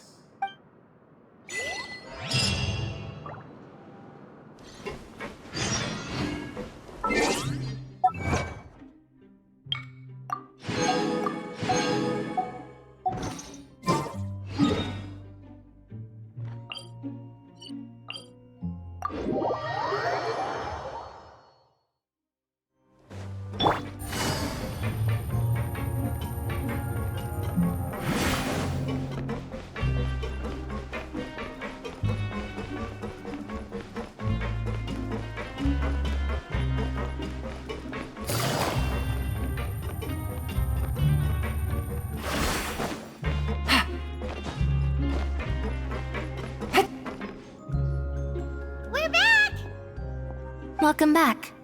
Do you want a cup of tea? How can you be so much like Risley, always drinking tea? Huh. Actually, now that you mention it, I just remembered something now. While I was sedated, I could still barely hear 2 people talking next to me. They were discussing everything, from the leaves to the water and even the teacups themselves. Must have been Risley and Sijwin. Yeah, I heard 1 male voice and 1 female, so it should have been the 2 of them. They really were just talking about brewing tea. I really can't make sense of this place. So, Traveler, Paimon, were you able to learn anything from Risley? Yeah, he explained everything. Very well. Then, would you mind checking your answers against my speculations? Yeah, I took the time to rest, so I'm feeling a lot more relaxed now. Nobody else is around, and Miss Sijwin is also busy with something or other, so let's just talk here. All right, then I'll posit my theories. I asked myself 3 questions. Firstly, why was Fremine affected by the primordial seawater? It was because he dove into the sea. My theory is, the long-lost Primordial Sea is probably very close to the Fortress of Meropide. Ooh, he's good. He got that right on the first try. That's our Linny. Secondly, Wriothesley's attitude changed dramatically during the course of our stay here. He ignored us completely at first, then suddenly roadblocked us. Why? I spent quite a long time thinking about this. If he has been monitoring the Fatui since the very beginning, he probably ignored us at first because he was hoping we could find Master Child for him. What's more, the Fortress of Meropide is not part of Fontaine's court system, nor does it report to Iudex Nervulet. Wriothesley is basically the king of a no-man's land. As long as the fortress doesn't do anything about Master Child's disappearance, Father can use it to pressure the Fontaine authorities. And while the two factions are pitted against each other, Wriothesley will be free to move between the parties of interest. If I had to guess, he probably has something that he's working on himself.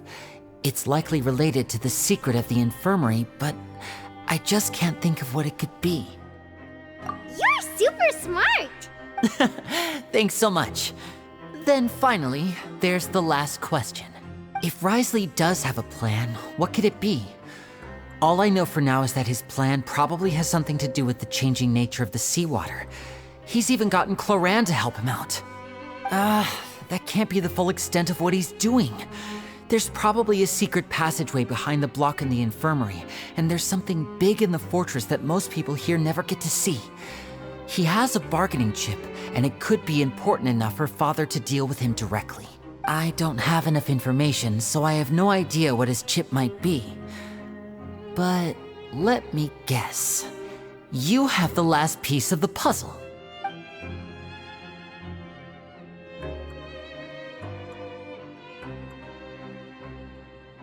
I can't believe it.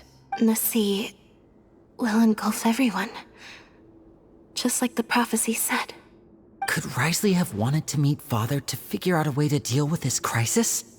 If you remember, I once mentioned that Father sees the House of the Hearth as her base of operations, and she truly wants to resolve the crisis. But how could Wriothesley have known that? Or perhaps he didn't know, and just wanted to bring Father over to his side? Which could be why he said he just wanted to negotiate. Yeah, that makes sense to me. I understand your concerns as well, Traveler. I'll figure out a way to pass this on to our father. No matter what, we're on your side. The two of you have already aided us far too much. We probably wouldn't be standing here right now if not for you. If you ever need anything else going forward, please come to the House of the Hearth at any time. Though you may not share the sentiment, after all that we've gone through together, the three of us basically see you as family now. You have my gratitude. Thank you for protecting Linny when it really mattered. And thank you for sharing the secrets of the fortress with us. We didn't think you were going to do it. Why are you being so formal all of a sudden?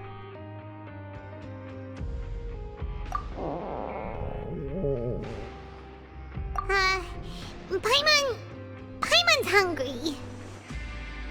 Oh, you've done so much already. Go get some food. Alright, then we'll catch you guys another time.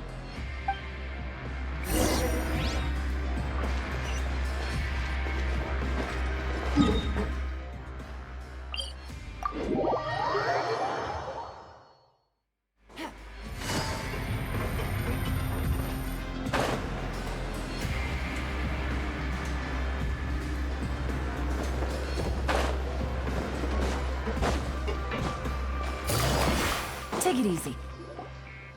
It's time for dinner. Welfare meals now being served in the coupon cafeteria. Come on, let's go pick up ours as well. Traveler and Paimon, over here. Are you here for dinner too, Miss Sijween? Mm-hmm. And I'm taking the opportunity to prepare Miss Cloran's dinner as well. Huh. You're right. She's actually sitting in the fortress cafeteria. What would you like to eat? Yep, you can. I've already talked to our chef, Mr. Wolsey. It's all on me today, so you can get whatever you'd like. Me too! Don't forget Paimon! No problem. Just leave it to me.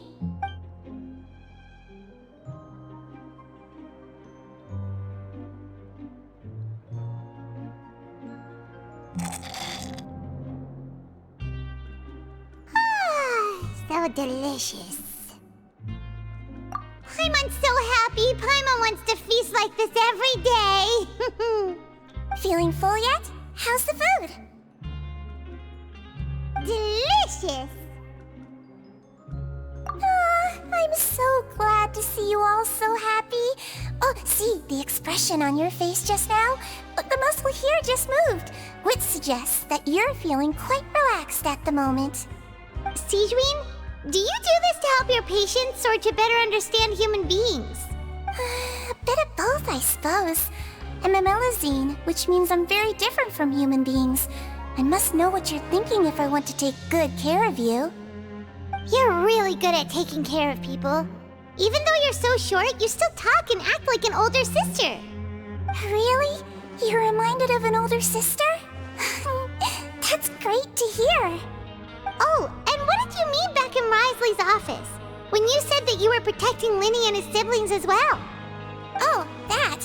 I just asked His Grace to look out for those children, especially that diver boy. I was getting a bit worried after hearing that something was wrong with the water. Thankfully, Glorand is very strong and managed to save him in the nick of time. His Grace also sealed the pipes after Glorand left, to make sure that Linny wouldn't impulsively chase after his brother. Although the path was blocked, we still stationed some guards there to stop anyone from approaching. They were instructed to only open the door once Miss Glorand had returned. Oh, and I was keeping an eye on Mr. Linny as well.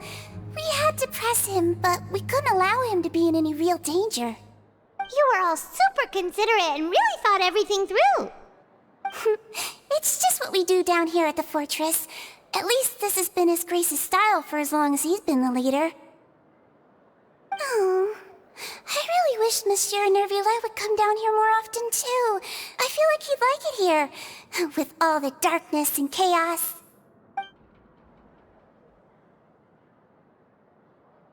Get a good night's rest, you two. You both worked very hard.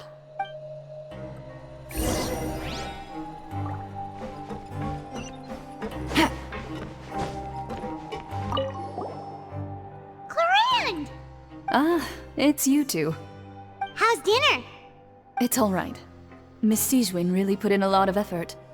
So we heard that Risley invited you to come down to help, and you saved Fremonade too! You sure work super fast! Oh, it was child's play. Still, Paimon didn't know even champion duelists could take on side jobs. Oh, and why aren't you eating with Sigewinne and the Duke? Won't you get bored eating by yourself? Miss Sigewinne was with you, and the Duke has business of his own. Actually, didn't Navia say that you went out for dinner with her as well? Yeah. First time in a long time. First time in a long time? So you mean you've gone out to dinner with her in the past? In the past, yes. You seem to be enjoying yourselves here. Things will be getting messy at the fortress soon. Don't run around unnecessarily. Take it easy.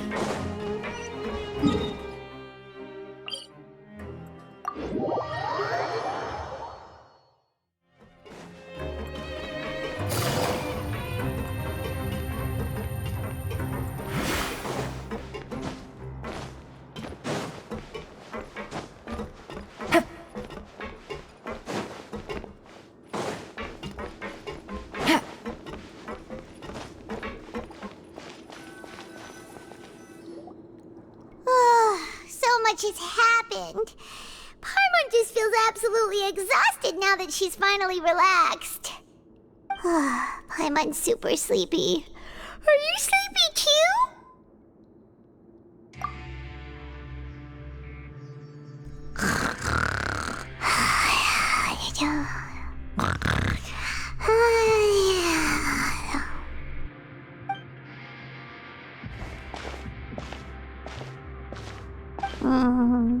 Delicious. Paimon wants seconds for free.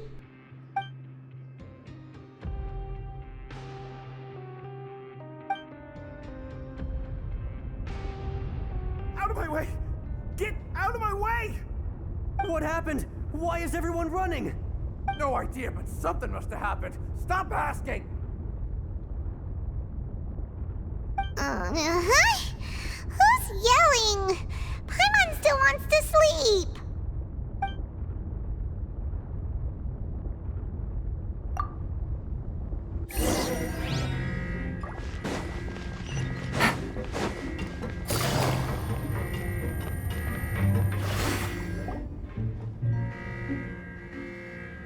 What happened?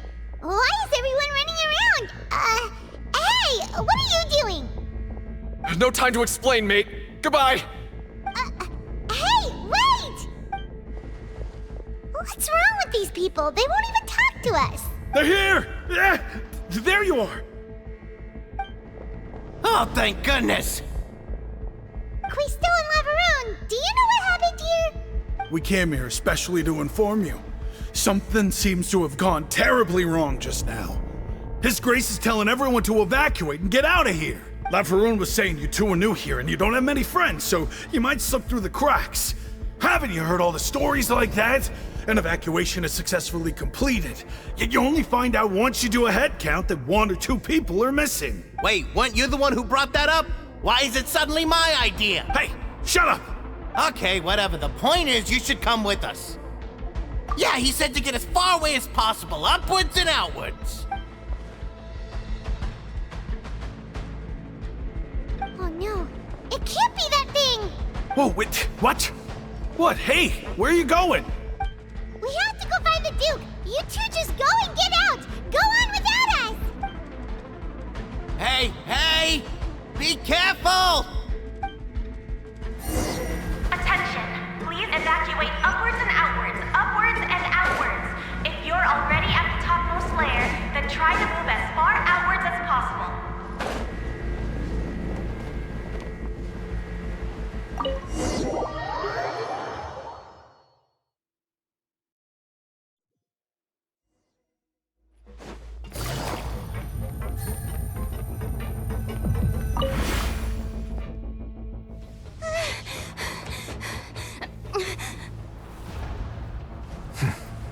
They're here. Just like I said. What happened?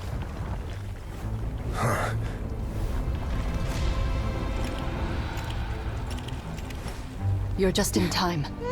But be ready to run.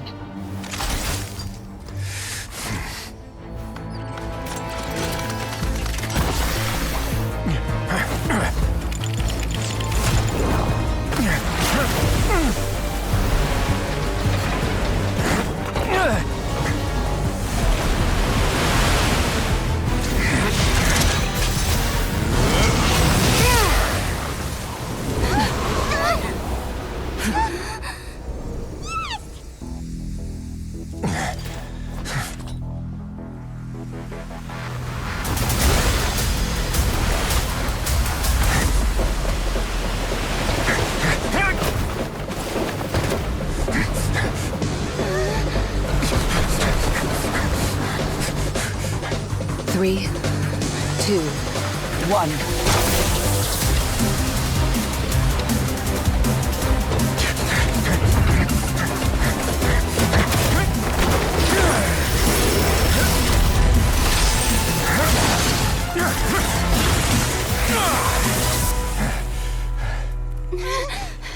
This won't hold it for long. Find Neuvillette. Tell him the defenses are about to collapse. Then what will happen to you? Until he arrives, we're the last line of defense.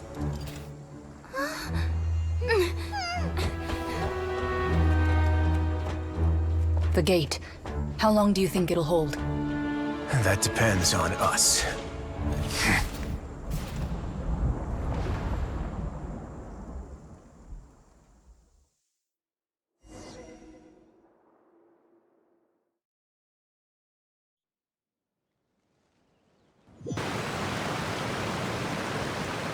Neuvillette? Why are you here? Traveler, I need you to head to the Opera House immediately. Farina will soon be meeting with the knave there. You must protect Farina, and make sure she doesn't spend too much time alone with her. Will do. You have my sincerest gratitude. Take it easy.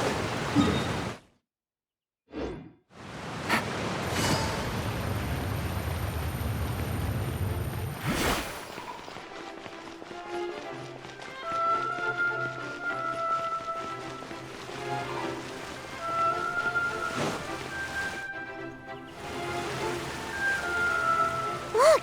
There are a ton of Fatui and Palais Mermonia people over there! The knave is probably here already. We need to hurry! Are you two the traveler in Paimon? Monsieur Nervalet has left instructions. Please follow me. Though I'm sure he's already explained, this should be a mostly cordial conversation, unlikely to give rise to violence. But it would be most appreciated if you could protect Lady Farina to the best of your abilities.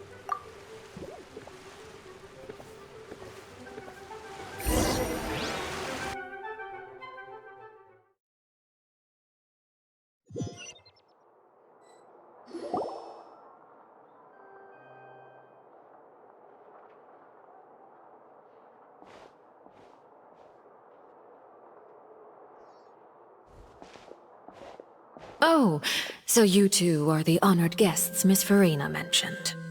Of course, of course! How could they not attend a meeting such as this? I must always have 2 or more guests at my dessert table. Otherwise, the occasion would be too lonely and unbecoming of my station. It is my pleasure to make your acquaintance, traveler. I have heard much of your accomplishments. I am the Knave, one of the 11 Fatui Harbingers.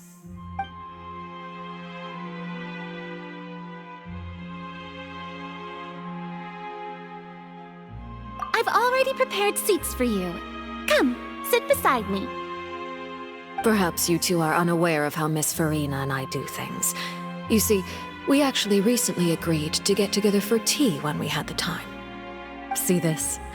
This is a limited type of confectionery that Miss Farina simply adores. There are only 16 slices sold every day. Here, why don't you and Paimon have a taste?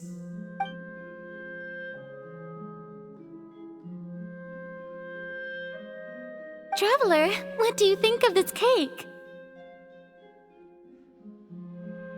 That's good to hear. So what Child said was on the mark after all. You do share a taste in desserts with Farina and I. I wonder how he's doing nowadays. You must have heard, right? He's suddenly gone missing. I'm really worried about his safety, you know. Here's to hoping that he's an excellent swimmer. Since we're talking about him, I feel like I should add something. His martial prowess really looked certainly pretty impressive, yeah.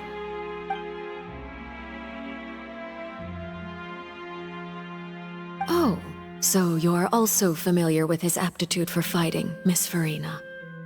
Oh, right. I almost forgot. Child was subdued by Udex Nuvillette right in front of you. Against ordinary people, my colleague would never be on the back foot. But alas, he just never imagined he'd run into such a person. I must express my admiration for Monsieur Nuvillette. Coming from you, that's not surprising at all. But I thought you would be happier to hear the news. Of course, but it's still a bit of a shame. You see, I would have been far happier had I received this news somewhat earlier. As you well know, a long time has passed since Child disappeared. Well, in any case, there's no need to worry. We know for sure that Child is still alive. Oh, and just how do you know that? Because we found evidence that proved he left the Fortress of Meripede. And where did he go after leaving the fortress? Well...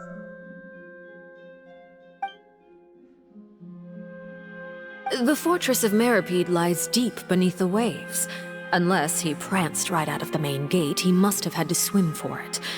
Do you have any proof that he surfaced safely?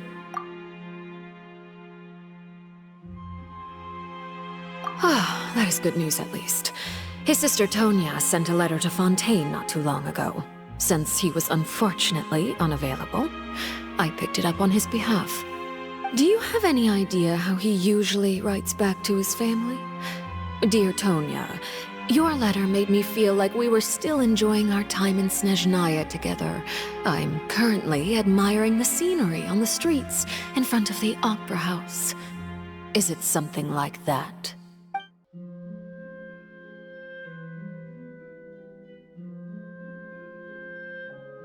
All letters tend to follow the same few formats anyway, right?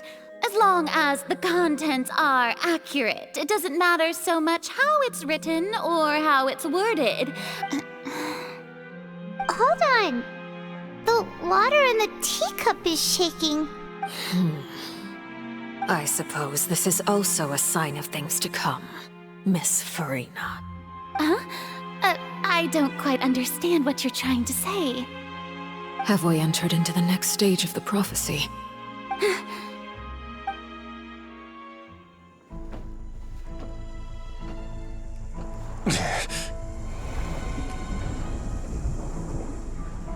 My thanks to you both. I will take it from here.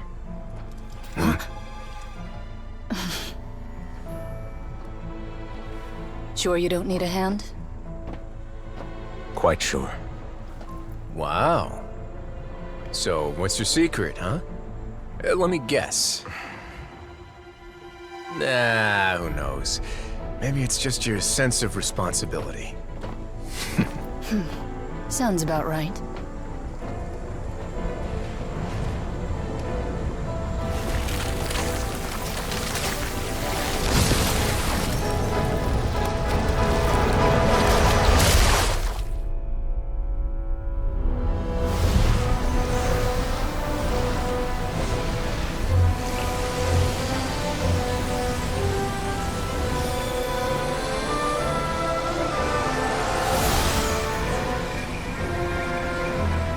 A day may come when the prophecy is fulfilled, and the waters burst forth. But it is not this day! This ancient power could easily obliterate an entire race. A tsunami of fury would unleash endless catastrophe.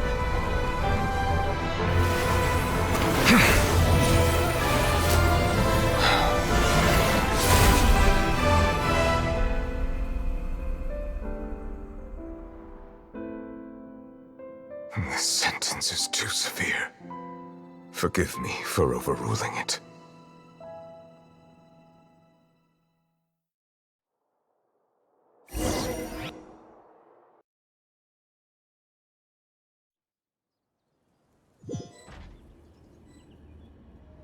All right.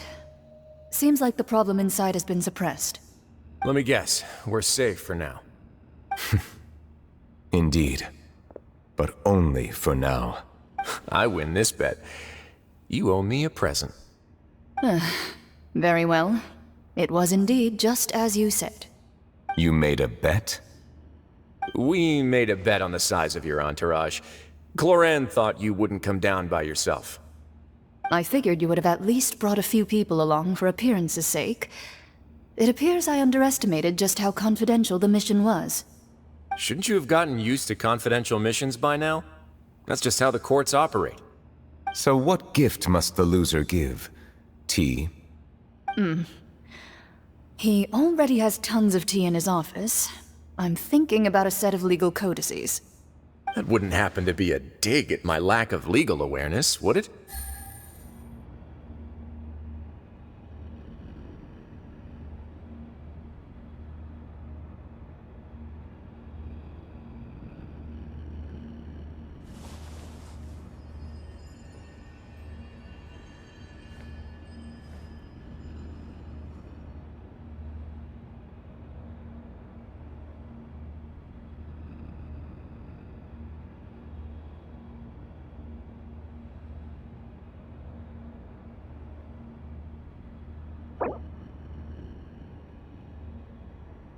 Navigating the world is a whole...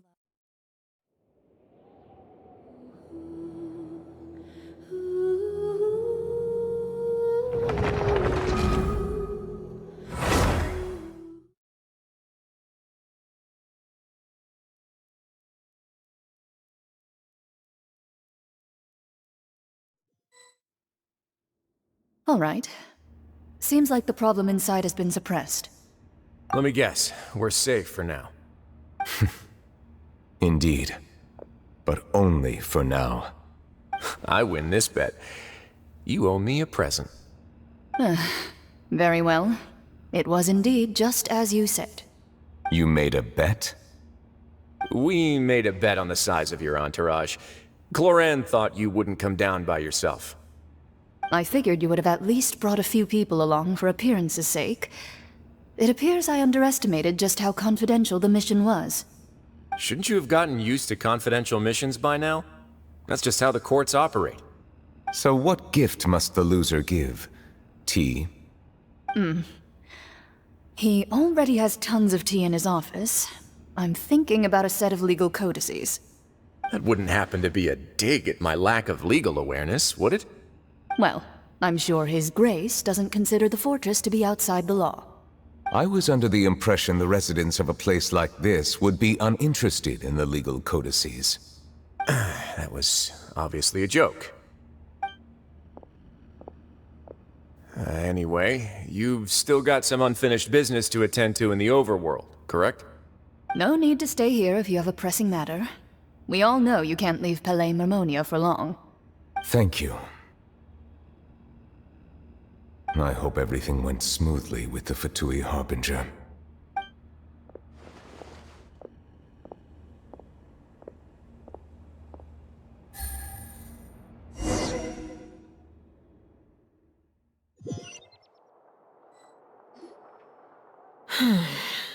I must say, we've spent long enough playing house.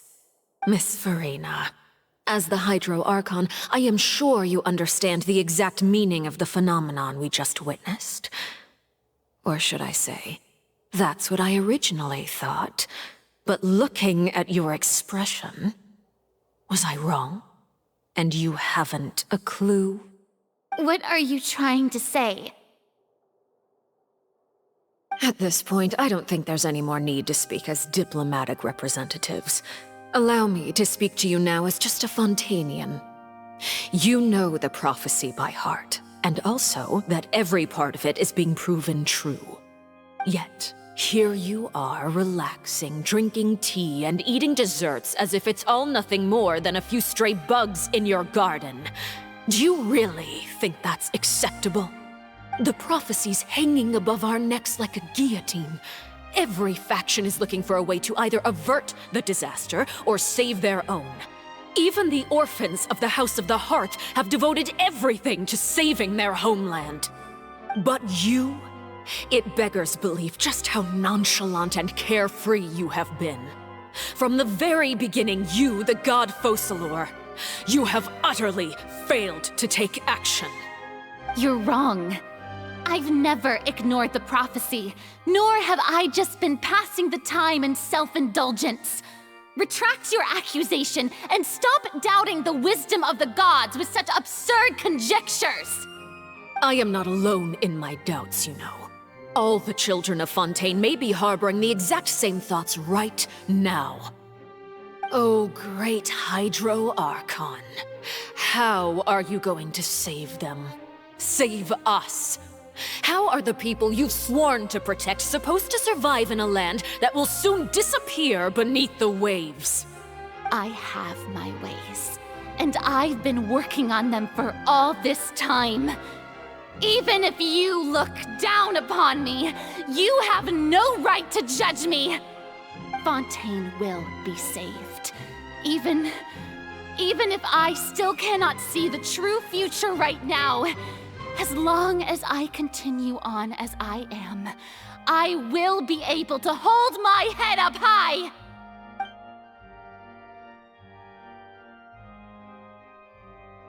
Then I ask you, Miss Farina, just what have you been working on? Where can we see it, and what is it doing to help?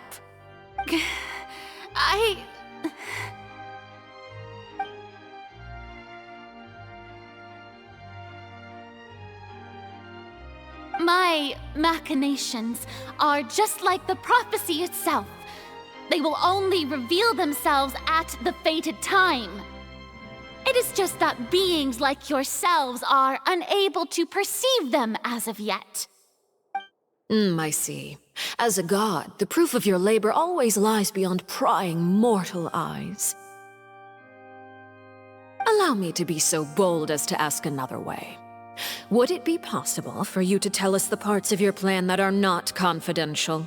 Such as your emergency response plan for the impending disaster?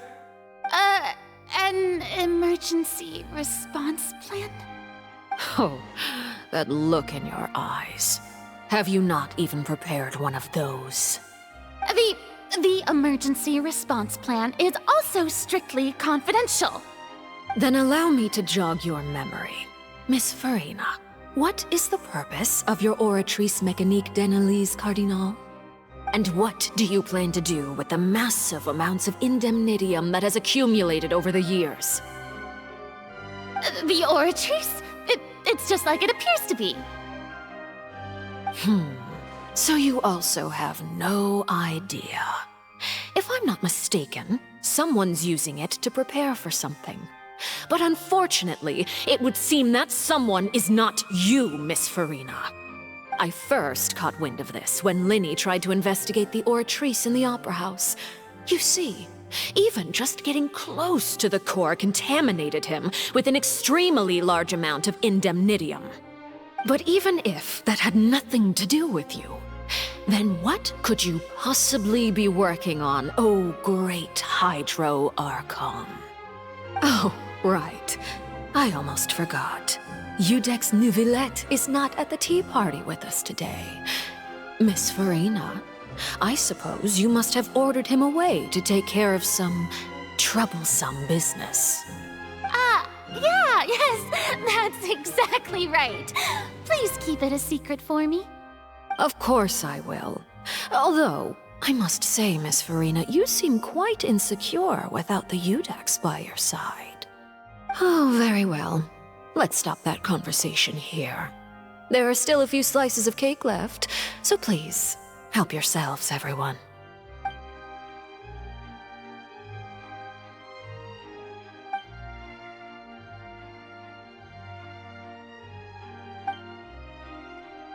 Traveler, I heard that you were recently commissioned to handle a few matters on behalf of the Udex.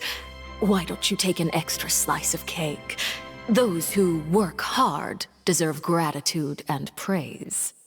You too, Paimon. Thank you. Paimon will take you up on that offer.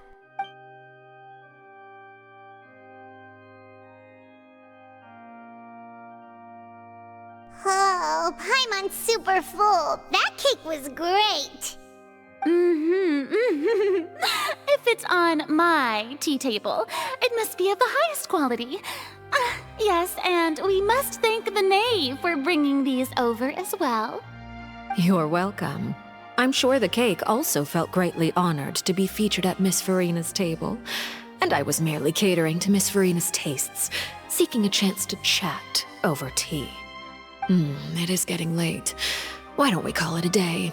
There are still a few matters that I need to take care of, so I must take my leave now. Very well. We'll end it here. Mind seeing me off, Traveler? We could use the opportunity to discuss Child before I must be on my way. Paimon's coming too!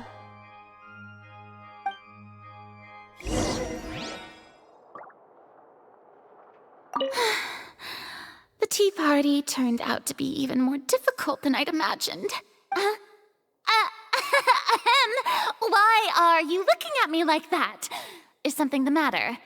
If there's nothing urgent, then I shall be retiring for now.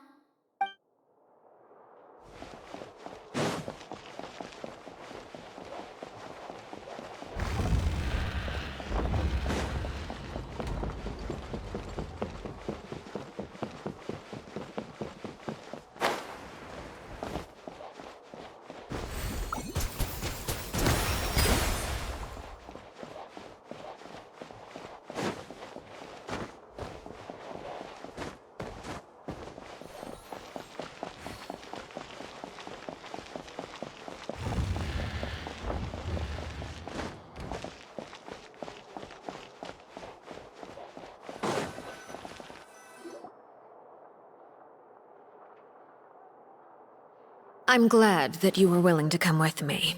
Of course, child was just an excuse. I have no interest in your dealings with him. That's what Paimon thought. You lent your aid to the children of the House of the Hearth. As their father, I would like to express my gratitude.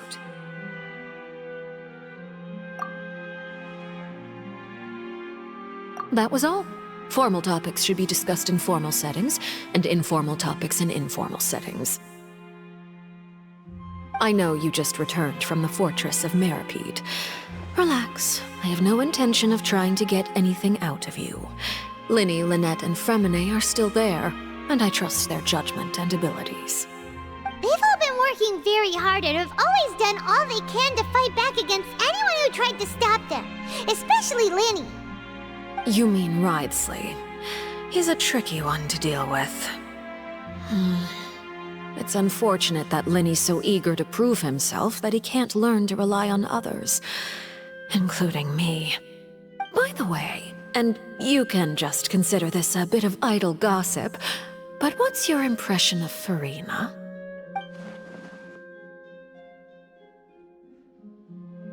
You are outside of our disputes, and the freest person in all of Fontaine, able to move around most easily. Allow me to share my perspective with you. And that's everything that happened during the trial. Master Child was declared guilty and immediately transported to the Fortress of Meripede. Didn't he say he was coming here on vacation? Does he not feel an ounce of shame for all the trouble he has caused?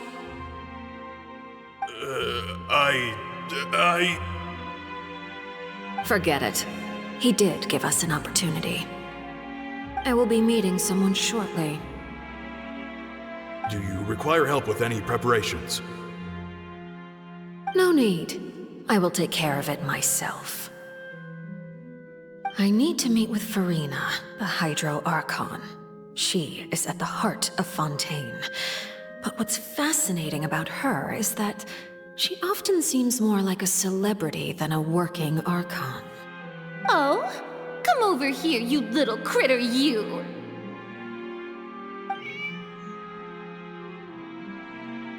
You dare to run from me? Stop right this instant! My goal is just to discover the location of the Gnosis. But I didn't expect the chance to approach Furina to be handed to me on a silver platter. This is so easy, it's actually making me a bit suspicious. Anything left unguarded is usually just bait. But no one will blame someone for taking the bait. After all, from the moment it was attached to the hook, the bait is meant to be sacrificed. It's just as I guessed in the second before I struck. The Hydronosis is not currently held by the Archon. In fact, this Archon doesn't seem like a god at all. And I sense that she's under some kind of curse. Who are you? And what are you trying to do? Please don't kill me! I'm begging you, please! The fear in her pupils is genuine, so perhaps she's not bait after all. Either way, targeting her has lost all meaning. I left the scene with ease. Nobody came looking for me, and nobody could serve as a witness to my near assassination of Focalor. I suspect even Furina dares not mention this incident to anyone. Not long after, my informants confirmed what I had guessed. After returning to her quarters, Furina quietly cried alone. She was so scared that she could not sleep that night, nor could she even bring herself to eat her cake. There's no doubt that there's something wrong with her. I began to entertain the possibility that she is not the true Hydro Archon. Perhaps Eudex Neuvillette is actually the genuine article. I have to find the Gnosis. If the Neuvillette hypothesis is correct, he is probably in possession of it. Alternatively, it might have been hidden in a place that's hard for ordinary people to access. Yes, Father. My dear children, please speak. News from the Fortress of Meripede. Master, Master Child has gone missing. On top of that, the contacts and guards we bribed at the fortress have all gone quiet as well. Probably the handiwork of that Ridesley. I'm afraid so. This is a good opportunity. The value of a Harbinger is much higher than most would imagine. We now have an excuse to exert diplomatic pressure on the Fontaine authorities. Set up a meeting for me. I would like to meet the Hydro Archon and Iudex Neuvillette. Oh, and I have an additional mission for you three. Yes, Father. Tartaglia's disappearance was not a part of my plan, but I can use it to make a breakthrough. With this as my excuse, I can ask for an official audience and continue my investigation of Farina and Iudex Neuvillette. The initiative belongs to the House of the Hearth. My wish to investigate the fortress of Meropide will be a front. Linny and his group will be responsible for the actual intelligence gathering.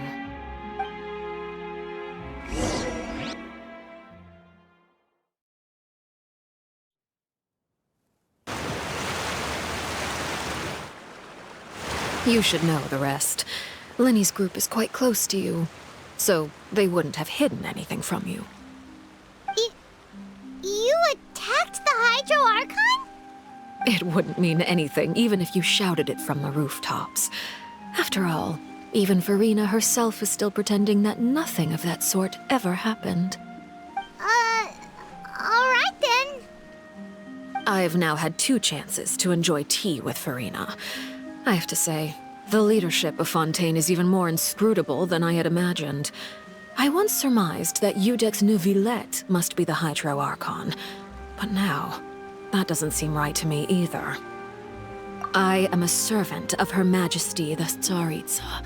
Over my years of service, I've learned how a real Archon conducts and carries themselves. Whether Iudex Neuvillette or Farina, neither fits the bill. It's hard to imagine either of them as the Archon. Of course, that is all just how I feel. Gut feelings often do not require justification. It is, however, quite amusing to me that after all my years working in intelligence gathering, I've come to realize I am at a complete loss regarding the identity of the god of the land of my birth. Don't you think Fontaine is quite intriguing? A catastrophe looms, yet many secrets have yet to rise to the surface. It looks like Fontainians will have no choice but to save themselves. Ultimately, though, one must survive in order to do anything else. Should the need arise, I would be happy to cooperate with you. You don't need to commit to anything right now, of course. I have a feeling that the situation will continue to evolve, and as your name is often connected with noble deeds, I'm sure we will work together someday. He certainly returned quickly. You must want to catch up with each other, so I'll leave you to him.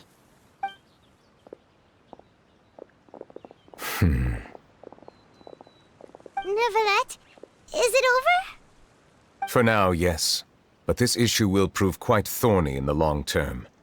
I'm concerned that sooner or later the prophesized events will occur. Thank you for protecting Farina. To put it simply, I used my power to force back the Primordial Sea and reseal the sluice gate.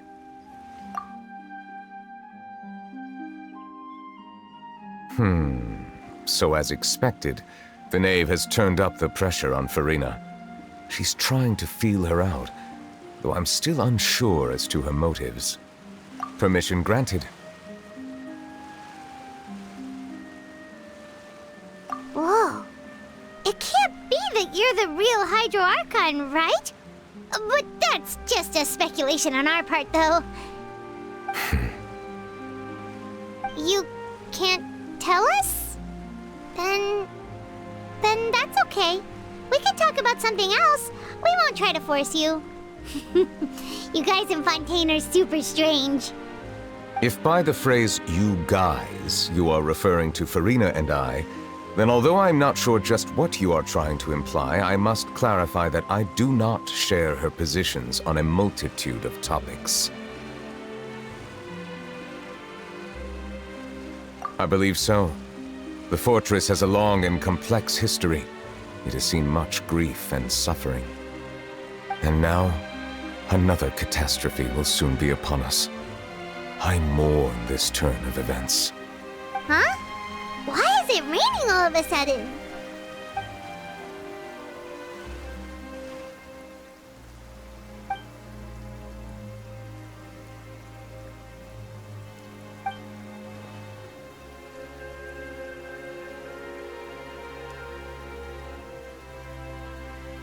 You may be closer to the truth than you think. Oh? And what are you thinking? The dragon of... what? Huh? Please do not be so surprised. Farina?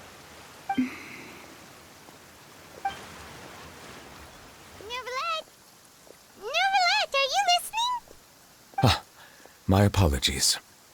We were just guessing randomly. We didn't guess right, did we? You're not actually the Dragon Sovereign of Water, right? Well, if you don't want to confirm or deny... You guessed correctly. I sincerely hope you'll be able to keep this a secret for me.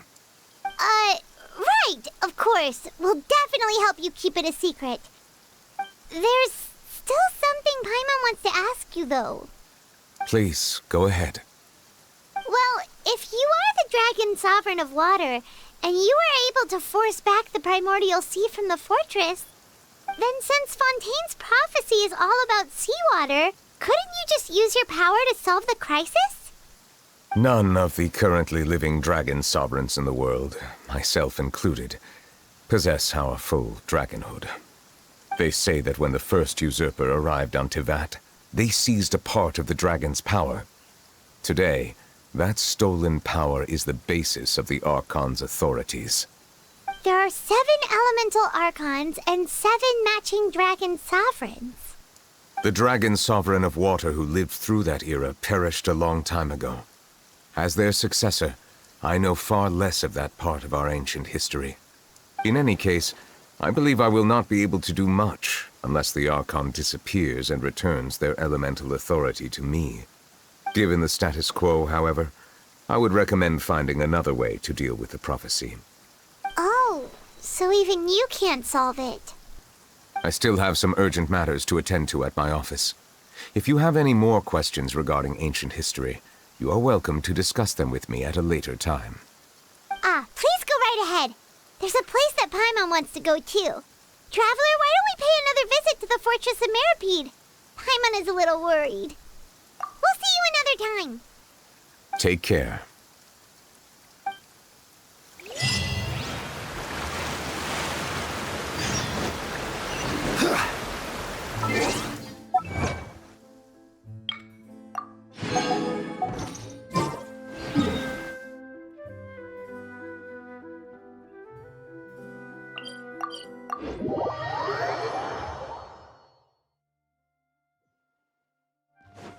Violet Gray. Add Astro.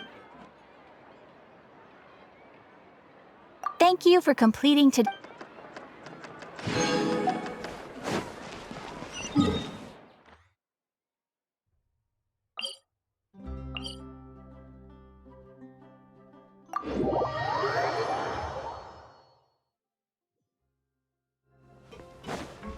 Crumble!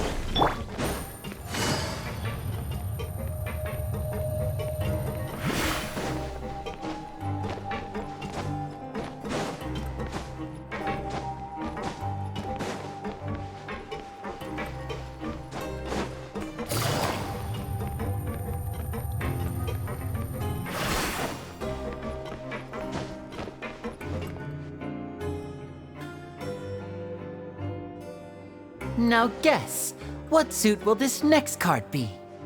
A bare-teeth cat?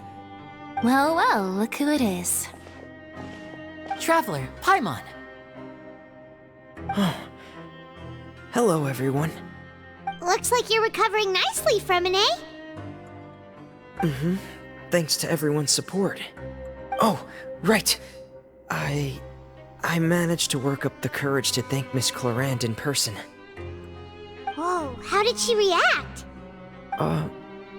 She told me that it was nothing. It was as if saving a life wasn't a big deal to her at all. She also told me not to worry about it. She didn't want to stress you out, that's all.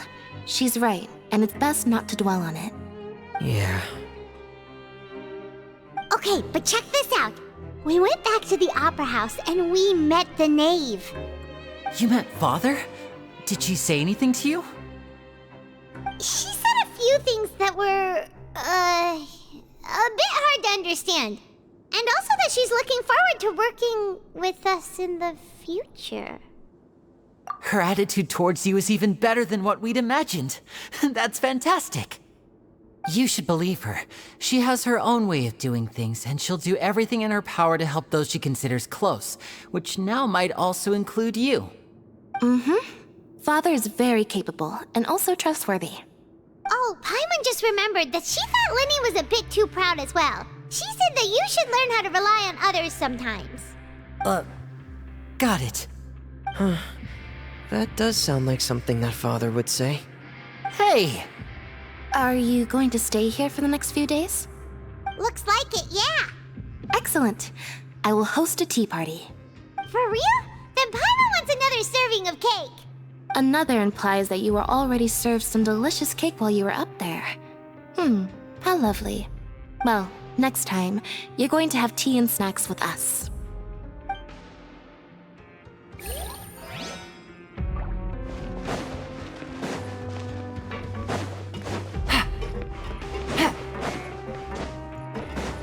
Take it easy.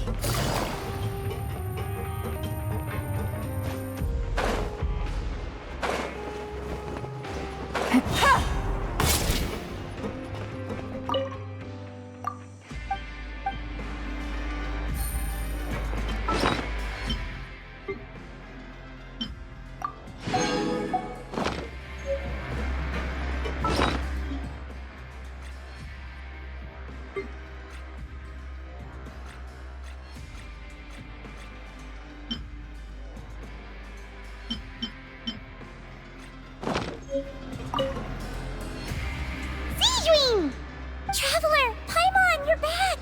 Are you still doing alright? Did either of you get hurt? We're fine, but what about you guys? It was such a huge mess. How bad was it? A few people sustained superficial injuries, but that's about the extent of the damage. Monsieur Nervulette paid us a visit. It was all thanks to him that we managed to suppress the crisis for the time being. Oh, of course, we must also thank you for the help you provided. How did Nervulette know that he was needed here? Well, Monsieur Nervulette has strong resonance with the hydro element. When the water level rises, he can feel the waves produced. I ran into the bombshell bros while bandaging the injuries of the wounded. They were mumbling the whole time about how you just ran down without a word. I'm so relieved to see that you're both alright. If you're not too pressed for time, please stay with us a few more days. Just let me know if you get a craving for any particular dish, so I can have Mr. Walsey get your meals prepared. Oh, and please feel free to visit the infirmary for a break at any time. I'd like to take the opportunity to spend some more time observing your facial muscles as well. Your happy smiles are quite contagious, you know. They're so memorable, and I've missed them immensely while you were gone.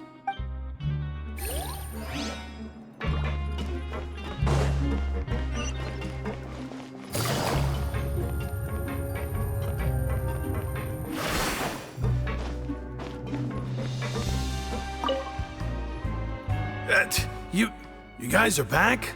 Crystal! Macaroon! You guys didn't get caught and thrown back down here, right? Huh?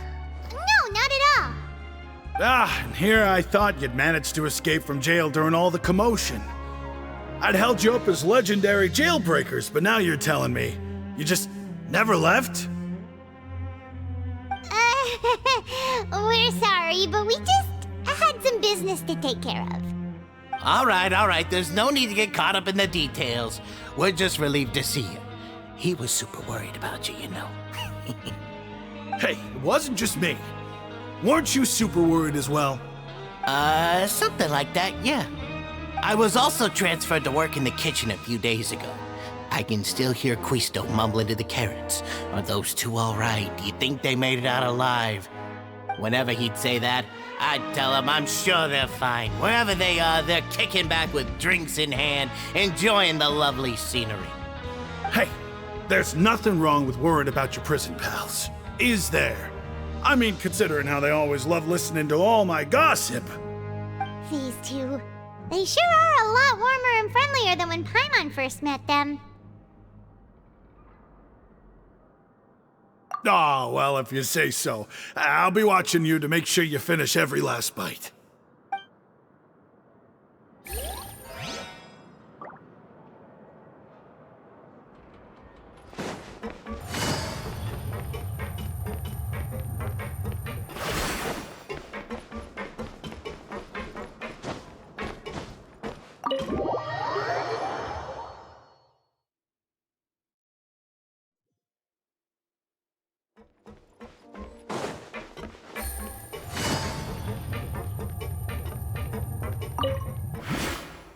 Courier, Miss Sijween told me you still haven't eaten. Yeah, I was working on something, so I forgot. That's no excuse for... Huh? What's you two? Courier, Lurvine, we're back! Hello there. It's been quite the mess here recently. How have you been? And you? Are you still taking the secret passageway from the infirmary to work on the ship? Yep. That is still top secret, though, so don't say a word to anyone. It can be a bit annoying when there are lots of people in the infirmary, but I still prefer taking that route over the one from the Duke's office. I mean, the infirmary does make it easier for you to slack off. Oh yeah? Then why are you also here so much? You two really are just using your jobs as a cover for your relationship, aren't you? Not at all!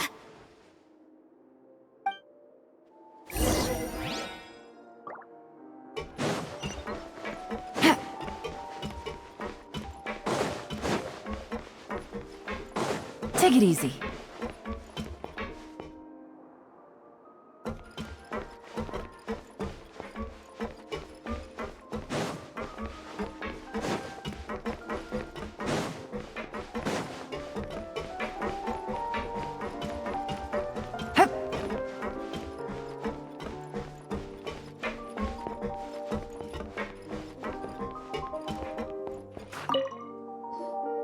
Do my eyes deceive me, or did I just see two inmates come back after making it to the surface? Some strange winds blowing of late. We wanted to see how the fortress is doing. Is everything still alright? We're fine, for the most part. Neuvillette came down and took care of the worst of it. If that's the case, why don't you just ask him to stay here? Oh, yeah, what a brilliant plan. Let's go convince the Eudex himself to exchange the Courts of Fontaine for a puddle of water in the middle of nowhere. He came here in a hurry and left without even stopping for a cup of tea. He did remember to take Miss Sijween's gift with him, though. He sure sounds super busy. Miss Cloran has left as well. She also took her gift from Miss Sijween. Were the gifts milkshakes? Neuvillette got the milkshake. Cloran received lipstick instead. Those aren't even remotely alike.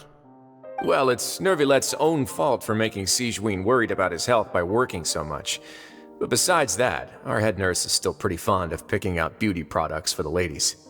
Oh, and I have some gifts here for you as well. Are these from Sijween too? Nope, they're from yours truly. You've already wrapped up your work at the fortress, so you can return to the surface at any time. You haven't yet served your full prison term, however, so you may continue to use your cell until your term is up. For real? Then we could stay here for a really long time? You may access the cafeteria for free. Hooray! Just remember to come complete your paperwork once it's time for your release.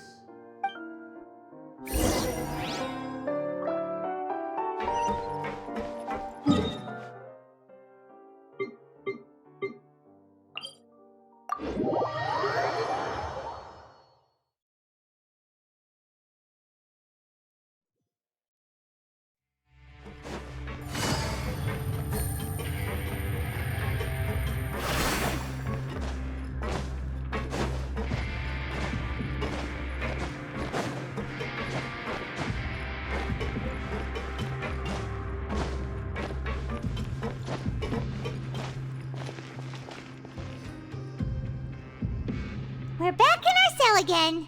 We're no longer prisoners though, so it really doesn't feel the same. Sure feels that way. But the truth is, we never did anything bad to begin with, so I'm not sure why we put so much pressure on ourselves. Huh? How did you know?